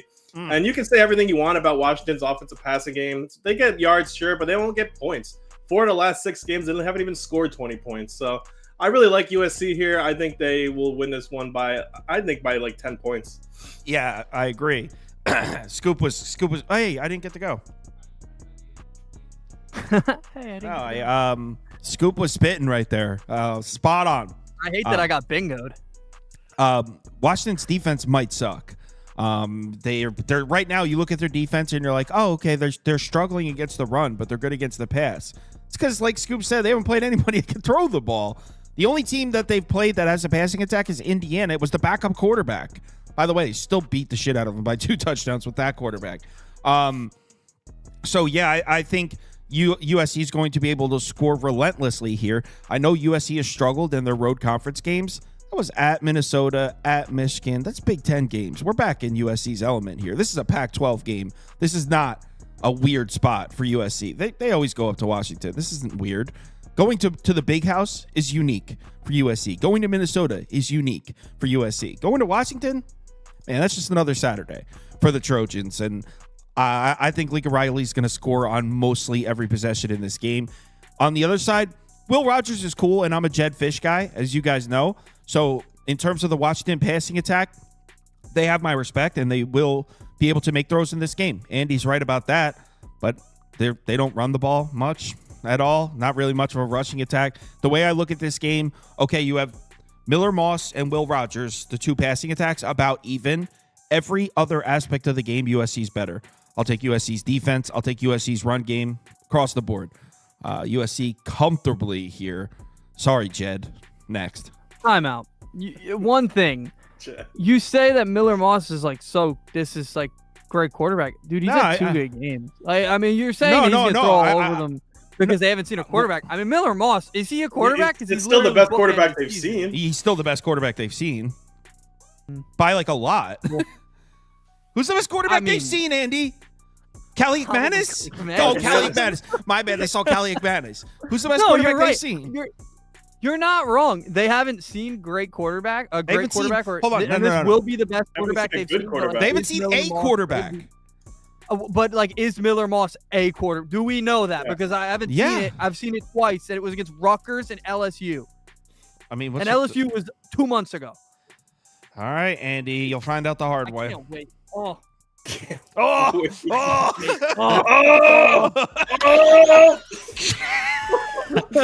Fucking freak, dude. I can't wait. All right, next up is Kentucky. I actually like this game. Wait. Kentucky, Tennessee. You have something to say here, Andy? Yeah, I think UK. I was typing it in as I said it.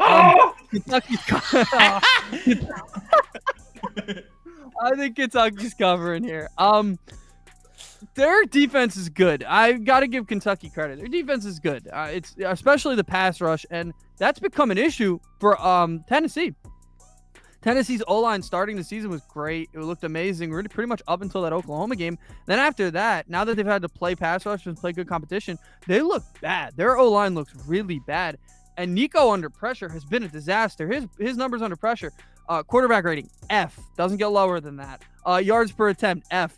That's terrible. And that's him under pressure. He's facing a pass rush that is 6th in pass rush grade. Their O-line is 81st in pass block grade. That's a disaster. That's Mark Stoops getting to do whatever he wants with this D-line. So they are going to be all over Nico tonight. And I think if you don't have a quarterback in this type of game, you can't cover over 2 touchdowns. 2 touchdowns and a field goal. There's no way they can cover that. So, yeah, I know that Kentucky doesn't have an offense. I get it. But to cover this line, Tennessee's going to probably have to score 28-31. I don't think they're going to be able to do that. So, yeah, I like Kentucky to cover here. I mean, I can't say I disagree with you at all, but there's something about Kentucky right now, and I think it might be our Discord that just the hate for Kentucky, because I guess that Florida game, there's never been more disdain for a college football team than that. The Discord was like, I swear to God, I'm going to drive to Kentucky right now. Like, yo, people were so pissed off at that game. So I agree. 17.5 is crazy. This Tennessee offense has not been reliable at all. That comeback against Alabama was cool, kind of making us forget about the 2 games before that where they couldn't move the ball at all. 17.5 is crazy. It would only be Kentucky at this number. I couldn't pull the trigger on it because Kentucky, such a bad taste in my mouth right now when it comes to this team. Is Vandergrift still the quarterback, Andy? Yeah. I think so. All right, because I read an And article. if they go to Wimsit, No, they can't be Wimsit. It can't be Wimsit. That's Rutgers' pride right there. Oh, Yeah, I'm not swayed with Tennessee exactly. I would take Tennessee here, I guess. They did win 2 straight after their Arkansas loss, but they barely beat Florida and Alabama. I'm not sure how good Alabama even is at this point, but the thing I'm not swayed with is Tennessee's offense. Their defense has been pretty lights out though. What's worse than Tennessee?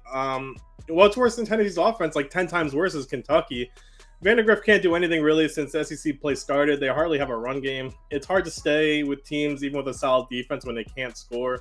The only SEC game they scored 20 in was that upset against Ole Miss and that Florida game when they got blown out. And really, how good is Kentucky's defense right now in general? They did give up 278 yards to Jaquez Hunter for Auburn on the ground.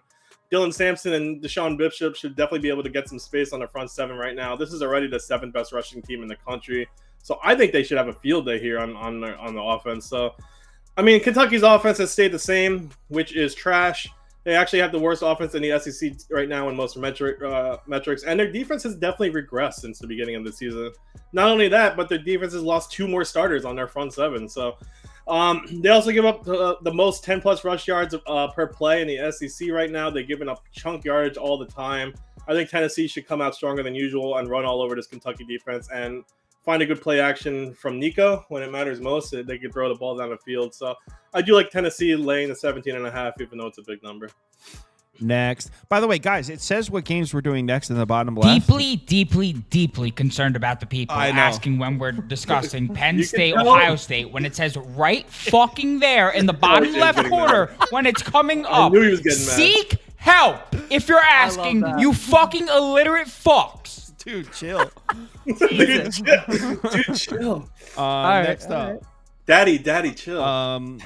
Jesus. TCU at Baylor. Okay, so the reason that TCU's laying 3.5 here is apparently the weather is weird here. I don't think it's going to rain. It's supposed to be windy, and TCU's a team that passes the ball, so I think that gives the advantage to Baylor. That being said, I still think TCU can win this game. TCU does pass the ball a lot, but it's quick hits. Quick to the flats, quick underneath. They don't do a ton. Well, they do throw the ball downfield as well. But TCU is more than capable of coming out with a pass-heavy offense that doesn't throw the ball deeper than 10 yards. So the heavy wind doesn't really move the needle for me because I've seen TCU come out. I've seen TCU, Josh Hoover come out with a Drew Brees type of passing attack where he gets rid of the ball in 2 seconds every single time. It's over here to the flats. It's underneath the screen. So I don't know how much the wind would affect that. So I still think TCU is able to run their offense. And actually, on top of the TCU offense, I was talking about this last night. TCU's defense might need to garner some of our respect. They've played back-to-back great defensive games, and they look so bad defensively earlier in the season. TCU might be a good defense. I don't know where it came from, but we're talking about back-to-back great defensive games. Sawyer Robinson been waiting on an opportunity to sell high on him. I had Baylor as a top bet in that Texas Tech game because it was an emotional one at his hometown in front of his family and friends. I don't think he's that good. So TCU with this newly found defense, I think TCU wins outright. So I'm on TCU plus I got a plus 3.5, I think, and a money line. I'm really wish we were talking about the Ohio State game, but I guess we'll do this. I guess Sawyer Robertson's the real deal. He's been awesome after DeQuan Finn got benched. Really night and day there. Not only that, but he's great at protecting the ball. Only 4 picks and has a 6-yard rushing average. It's what this team needs to do though. Keep the ball on the ground to open up for Robertson. Baylor has pretty much all of their running backs averaging 5 yards per carry. I know after that bye week, they played 2 complete garbage defenses in Oklahoma State and Texas Tech, but I think that continues here. I know TCU let up 7 points to Utah, but again, that's Utah. But there are other games: 35 to UCF, 66 to SMU, 34 last week to Texas Tech. I'm on the over here, by the way, AJ. So they're giving up points. They definitely can't get off the field on third down. They're constantly giving up long drives with no takeaways. But on the other side, Baylor, as much as I talked them up, let's pump the brakes on their last 2 wins. Even with their great offense, their defense still gave up at least 4 touchdowns in their last 4 games. TCU has been a really solid, steady offense, and Baylor's defense gives up tons of explosive plays. They're in the bottom 20 in explosiveness on defense. I don't know where I saw this. I exited out, but Baylor's games, their total in their Big 12 games are 76.8, and TCU's is 54.4. But if you remove the Utah game for both, Baylor's games are 87.3 in the Big 12 and 63 for TCU. I think this game is going to be an absolute shootout, so I would take the over on this one. Lil Drew? Kyle pretty much said everything I was going to say about TCU. Just a good sell high spot on Sawyer Robertson, too. I mean, he's been unreal. I don't think that's sustainable. Maybe it is. Maybe I'm just a fool. But against the TCU defense, it's been pretty good this year, which we usually look at TCU and we're like, oh, they're going to have a shitty defense. They're going to be in a bunch of 80-point games. Hasn't necessarily been that this year. They've been fine. So yeah, I think they can win the game outright and also cover. Obviously, that would be covering too. That was stupid. They can win and cover? Yeah, they can win and cover today, I think. But yeah. Yeah, I think it's just a good sell high spot. Also, doesn't look like crazy weather, but there maybe a little bit, but I don't think it'll make that big of an impact. Next is It's the big one. Wait, You want to talk about Navy? It's the big one. Let's Pretty skip concerned it. we haven't talked Let's about just Navy. skip it. Well, imagine all three of us are like, pass. Pass. I really don't like it in this game. Scoop, what did you bet here? Yeah, first things first, I think Drew Allers seems like he's going to play. I am concerned about how mobile he can be here. That does suck. I want to see a good game. I think he'll still be the same as he always does. I think yesterday he hit a full practice. He was scrambling, everything like that. So the question really is Penn State going to shut down Judkins and Henderson like Nebraska did? It was the worst Ohio State has looked offensively all year. This is already a Penn State defense. This is fourth in the country in yards per game. That's what's going to happen on the other side, too, especially with Aller's injury. You'd have to imagine Singleton and Allen are going to get the bulk of the work. I like the under, personally. Prabula didn't do too bad at all filling in, but I don't think if for some reason he starts, I don't think he'd do anything close to what he did against Wisconsin. So with a lot, Aller here, too, even if he plays, I don't see him passing a whole lot this game. They're just going to be running the ball constantly. But Ohio State allows under 100 yards rushing a game. I know Ohio State has an explosive offense, but the last two games they've really struggled. Both have extremely solid defenses. They're both top 10 in scoring defense. Both have really solid run defenses. And the way Ohio State has been on third down lately, they were 1-10 last week, 4-12 the week before. They're struggling a little offensively. So it's hard for me to take a Penn State game just because of the quarterback situation. And it's really hard to pick them just because Ohio State has won 7 straight against Penn State and 11 of their last 12. I know going into Happy Valley, it's going to be a hard game for Ohio State, but I think the defense will step up on both sides. So I would take the under in this game. Yeah, I mean, I'm not mad at an under either. I'm on Penn State. If I knew Aller was 100%, I would take the money line too. I don't really like what I'm seeing from Ohio State the last couple of weeks. They've got injuries on the offensive line. Andy, the left tackle's out. Isn't the backup left? Yep. Yeah. And isn't the backup left There's tackle two. also They've out? got 2. Yeah, they're thin at left tackle, which is an issue. I believe, and I heard this in a Twitter Spaces last night. Someone was saying that they're moving their left guard to left tackle, so the person starting at guard will be. They're really thin on the offensive line right now, Ohio State. And by the way, we're not speaking in hypotheticals. We've seen it that Ohio State's now struggled to run the ball back-to-back weeks. Back-to-back weeks, Ohio State has struggled to run the ball. That was against Oregon and Nebraska. On the road in Happy Valley is probably the toughest spot to run the ball in the country, I'd say. This is the best defensive front in college football and probably has been for 2 years now. So you might be able to just say, whoosh, and just take the run game away from Ohio State, take it right out of the equation, because they haven't been able to run the ball in a couple weeks. The offensive line's thin, and Penn State's defensive front is as good as it gets. Now, Will Howard, will he be able to make some throws on Penn State? I mean, theoretically, he can. We've also seen Will Howard choke against really good defenses before. I'm not saying that's going to happen. I think Will Howard will make some plays here. But overall, Penn State's defense should look strong. I'm on Penn State, by the way. I got plus 3.5. I don't know if you could still get that anymore. Looks like there's nothing but threes. Now, on the other side of the ball, this is where it gets tough. Drew Aller, what condition is he in? I didn't even know he was definitely playing until I just read it a couple hours ago. Looks like he is going to start. I bet Penn State plus 3.5. willing to play it with or without Drew Aller. Obviously, Drew Aller being in there makes me a lot more confident. We saw Dylan Gabriel throwing the ball in Ohio State, no problem. And Drew Aller with Kotelnicki at OC, no question, this Penn State offense has a lot more versatility to it. Really loved. You know what won me over with this Penn State team and was when I was finally in my head accepted, like, okay, this year's Penn State team is a little different. The second half of that USC game, man, that was impressive. USC came out, punched them in the mouth. They went down 10, I think it was. And the second half, not only did they come back and win, which whatever, we've seen Penn State come back and win before. They did it piecing USC up through the air. Drew Aller looked really impressive. That tight end's a freak, by the way. What's his name, Andy?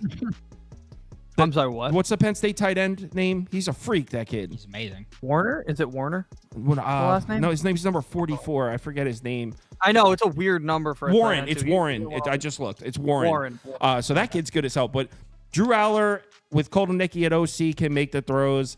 If Drew Aller's not 100%, the backup kid looks like a good athlete. Penn State's offense is going to struggle here. You're not going to tell me that you're not going to hear me tell you that Penn State's offense isn't going to struggle here. But in my opinion, based on what we've seen so far this year, neither team should be laying more than a field goal or even a field goal.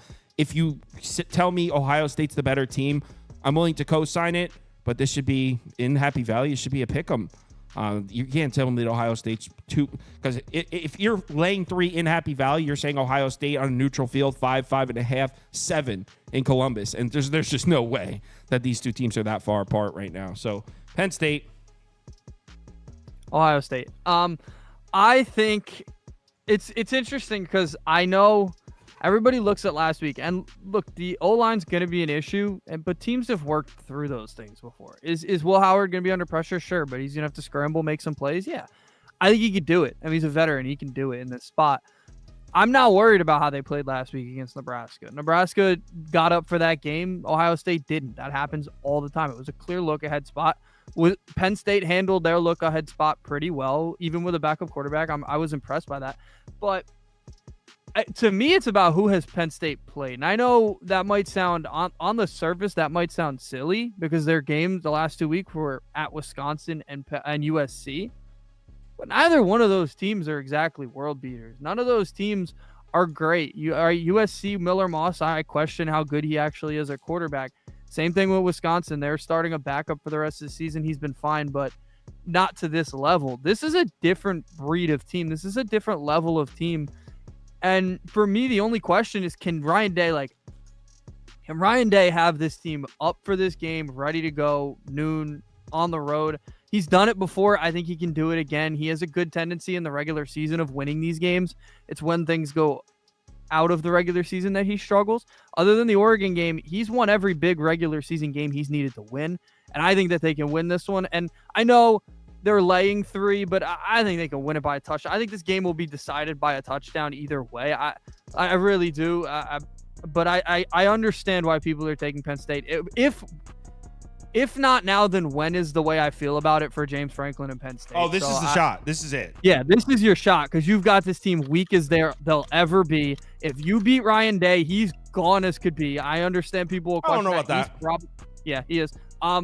So if not now, then when? James Franklin, that's what I would say. But I don't think it's now. I think Ohio State just kind of owns them, and that's just who James Franklin's the opposite of Ryan Day. He doesn't get it done in the regular season. So Ohio State. Next. Andy, does Kirby not like Billy Napier? Dude, he doesn't like Florida. There's no coach that coaches more like a player and a student than Kirby Smart. That's So kind of. you think he's running the score up? Yes. Here's what I'll say. Usually, head-to-head history, when we do them in the videos, I put them in there, and Kyle will go through them. But at the end of it, he'll say, well, we don't care about this year or the past. We care about this year. Well, I think in this series, you have to look at the past.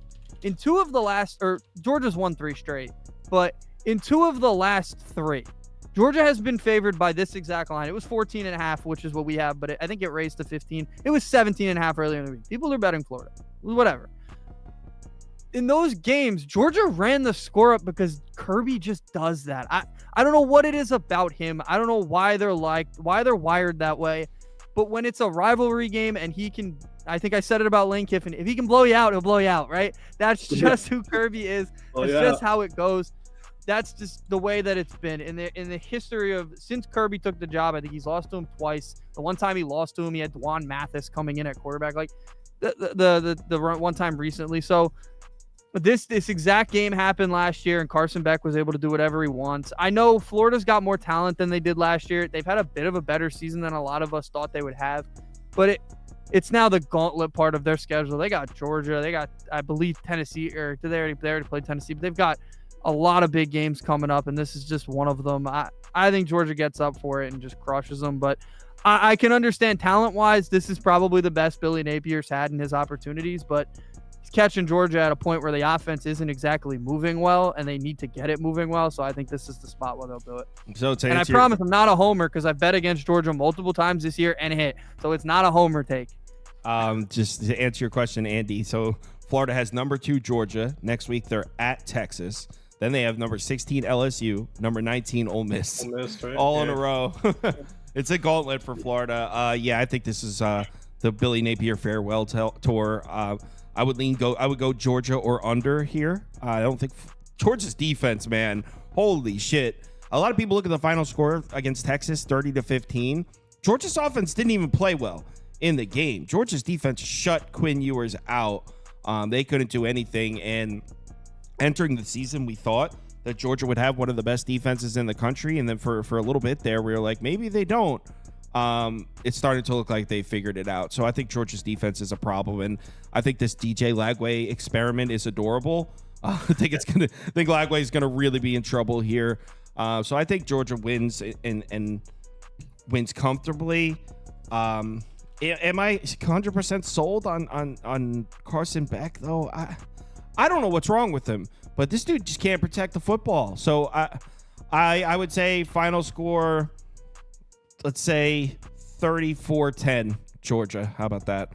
Georgia minus the points and under. They scored 34 last year, I believe. In this game. Yeah, the world's largest outdoor cocktail party. That's what it's called. Oh, yeah. I'm not sure if I buy Florida being good. They did take care of business for the most part their last 4 games, especially before that, like you just said, this brutal stretch of games coming up. This is at a neutral site too, which I guess helps Florida. But I'm sorry, there's absolutely no way I'm trusting Lagway under center against Georgia. He's not going to be averaging 20 yards an attempt like the Kentucky game. That Kentucky game, he had 7 completions for like 200 something yards. It was insane. But Georgia, Carson Beck, hasn't been great. He's struggled so far this season a little bit. But Georgia does have a good mix and really should be able to do anything against Florida. Florida's 121st in defensive success rate against the run, so I think ETN's going to get a bulk of the offense here for Georgia. Florida's just a terrible tackling team.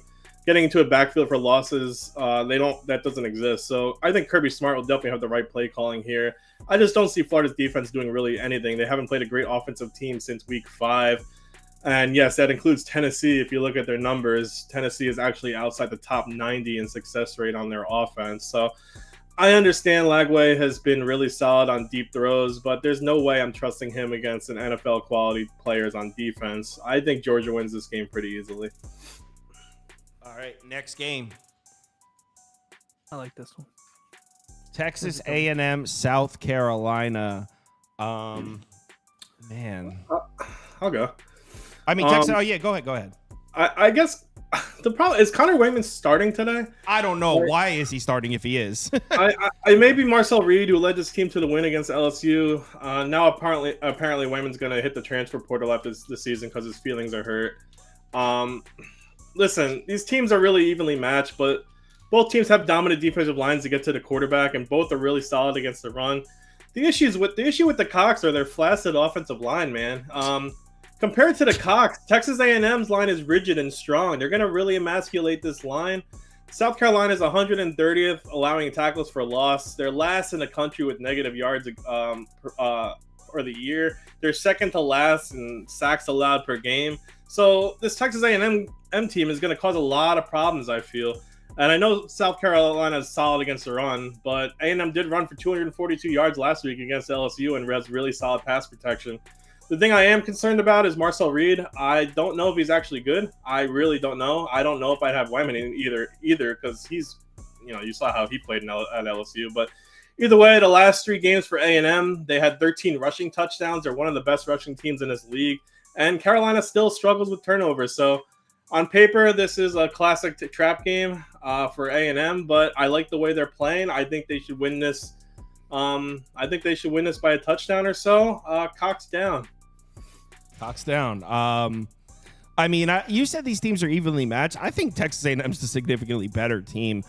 I don't like the spot for them coming off the big comeback win, maybe the biggest win of the year for A&M against LSU last week. Then go on the road. I mean, this team's much more dangerous at Kyle Field. Now they go on the road. South Carolina's coming off a bye. I hate the spot for Texas A&M. I lean towards South Carolina, but it's not because I think South Carolina's the better team. I could see Texas A&M fumble in the bag here. I don't know. South Carolina or pass. I didn't bet this one. I want to. This is a cool ass game, but I spent a lot of time looking at this one last night. If you were in the Discord, I was in the chat. Like, guys, anyone have a lean on this game? Like, I was looking at it. I couldn't arrive anywhere. Really want to bet South Carolina, but couldn't end up pulling the trigger on it. I'm on South Carolina. I everything you say about Texas A&M getting a pass rush and causing an issue for Lenore Sellers and stopping the run, you can say the same exact thing for South Carolina. Their front seven is insane. All right, and I think a little bit of and it sounds silly, but a little bit of Texas A&M success this year has been the element of surprise. Right, they had Marcel Reed come in the first time he came in right against Florida. We didn't know nobody knew who was playing at quarterback. They announced it like 2 minutes before the game started. Threw all over Florida, crushed Florida. It was ugly. Then he played against Bowling Green, and they looked like whatever. Like they looked like they were back at the offense that Wegman was starting, or when Wegman was starting. And then they did it again last week, right? The element of surprise against LSU. He came in and like looked amazing and looked insane running the ball.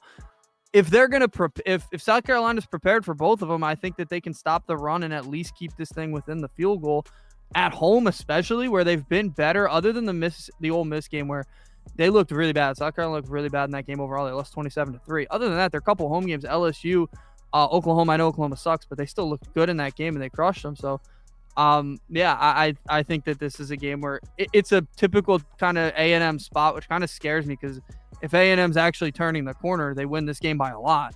But it is typical Texas A&M to kind of play this game close and lose it after beating LSU. So we're gonna find out if they've actually turned a corner today. Yeah, and I think, okay, so what I was circling last night is, all right, so what's the narrative now? The narrative is, hey, Texas A&M's dangerous with Marcel Reed, right? But it's like, we all of a sudden forgot that in the Missouri game, Wegman won it for Texas A&M, not Marcel Reed. And we forgot how Texas A&M looked really shaky there when Wegman was hurt with Marcel Reed. So it's almost like I feel like with Texas A&M, people are suffering from short-term memory loss. They've been really streaky, and I shouldn't even say anything because I didn't bet it, so I don't feel strongly enough the other way. But against the South Carolina defensive front that's going to probably be able to take the run away for the most part, I don't know. Connor Wegman, I don't even know if he's ever had a good road start in his entire career.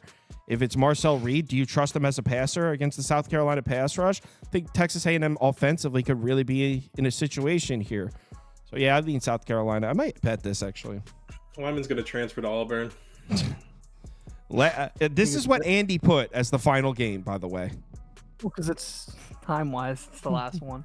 Oh, I also thought it was going to be it's supposed to be a really good game, but both quarterbacks are banged up. I mean, I was considering laying with SMU. You guys? I'm going to keep disrespecting Pitt. I still think they're overrated. I know it's week 10. The season's pretty much 2/3 done, so maybe they're not overrated, but they're definitely lucky, I think. They've also had the 81st ranked schedule, so it's been a decently easy road for them. It's not their fault. They're beating the teams in front of them and pulling it out when it matters. This is the first ranked team they played all season. They are one of the only 8 undefeated teams left this season. Holstein's going to suit up, actually, I guess. After getting a concussion, so he's good to go. So as much... Beaver, I'm going to go with Pitt. As much as I talk shit about Pitt, this lineup went up to 7.5, 7. I think that's too much. This Pitt team still averages 40 yards a game, and their defense has played pretty well. They're only giving up 14 a game. This is definitely their toughest test was SMU's offense. And Kevin Jennings has looked great all year, except last week against Duke. But Pitt also creates a ton of turnovers. They have a 10 picks on the year, and Jennings is still indecisive back there and holds on to the ball a bit too long, chucks it into some bad areas. I think Pitt's going to definitely take advantage of that. Jennings may have 5 picks on the season, but he has an expected pick rate of 9.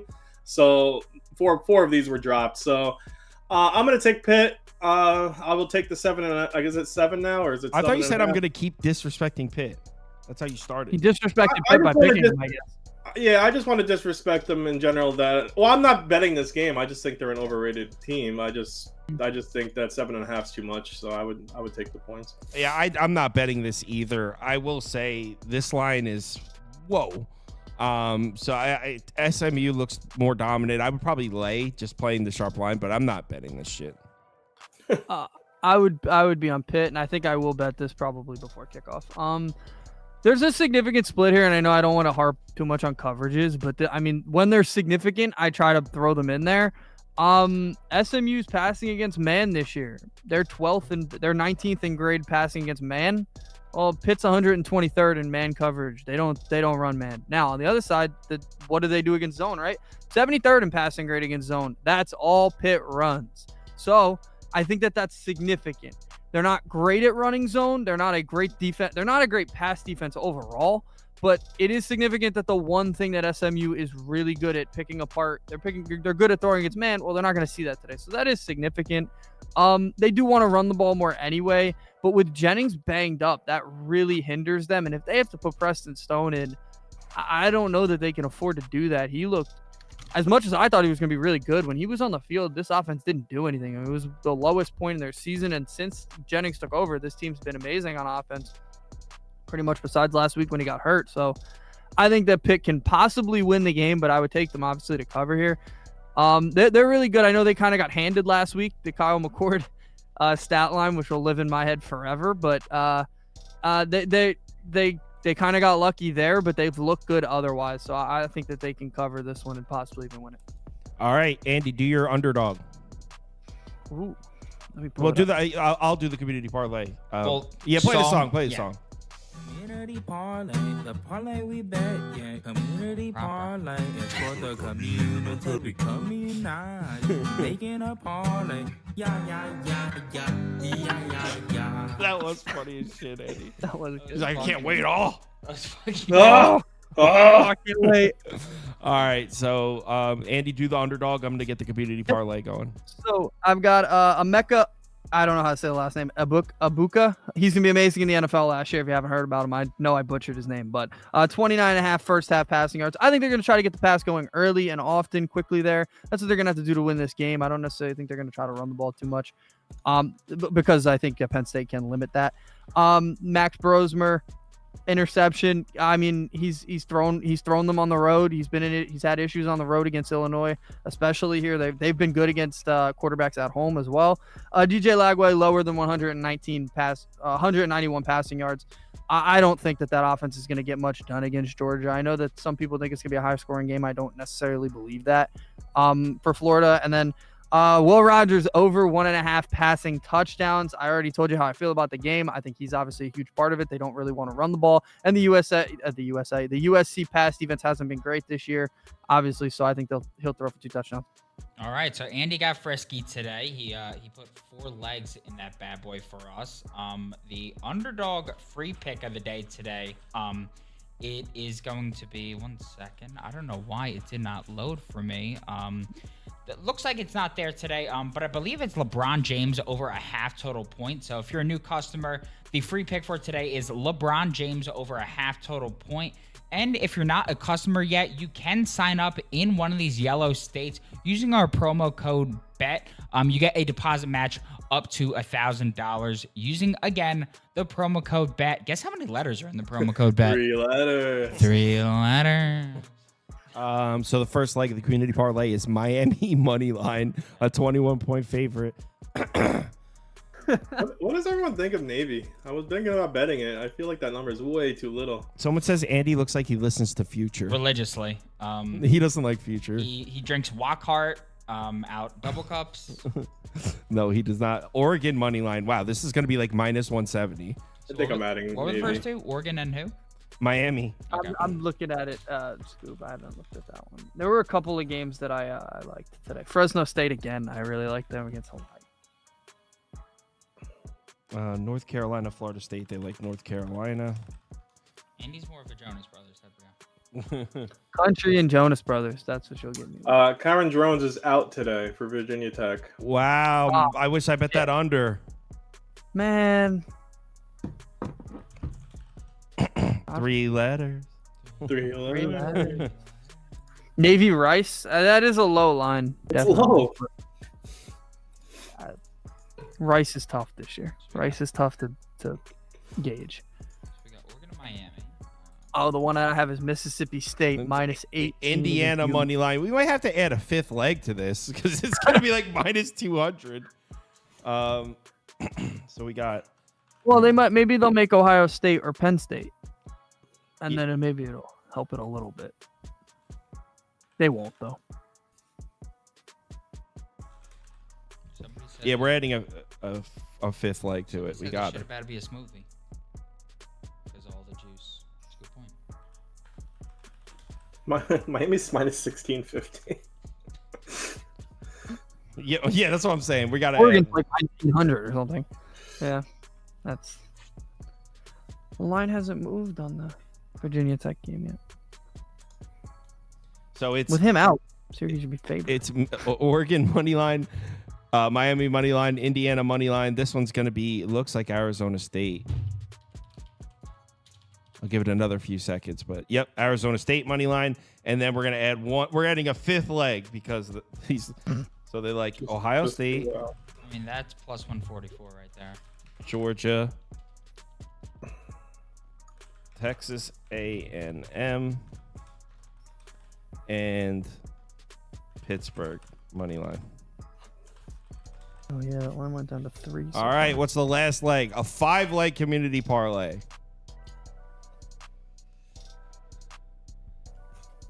No NBA videos today. I'm crushed for time. I still got to figure out how to get some NFL content out today. I might have to just post all the NFL handicaps on the website tonight because we're a little behind schedule. So, yeah, no NBA stuff today. It looks like Georgia might win, which would increase it to a solid 179 if that's the winner. A plus Hell yeah. 179? Yeah. All right, at least it's in the plus. So it's Georgia, by the way, is the winner. Here we go, guys. So the community parlay. I mean, it's got to be Arizona State, right? That's got to be the one you look at if it's going to be sold tonight. Oregon money line, Miami money line, Indiana money line, Arizona State money line, Georgia money Hell line. yeah. Plus 179. Really Wow. quick since we have 2 minutes, Beaver, they said that you should start a cameo to just curse people off, and I fully support that decision. You know, it wasn't from a place of anger earlier. It was just from. It was Well, you gotta starting to think, anger not me everyone too. is watching the video where we are. Some people are 45 minutes behind. No, absolutely. But it seems you know. crazy to type into the comments, when's You the know, Penn State game, when what you're people not don't even live. realize is I'm in a pit of the comments here as the producer. I'm Yeah. fully just logged in, and I have to Jesus look at Christ. all these comments. And while there's a lot of great people in these comments, there's also a lot of idiots in these comments, and it could get the internet, it could though. get to a That's man the after a internet. week of caffeine. Happens, So man. sorry to those who took the brunt of it, but I love you all, and I hope you have a great day of college football betting.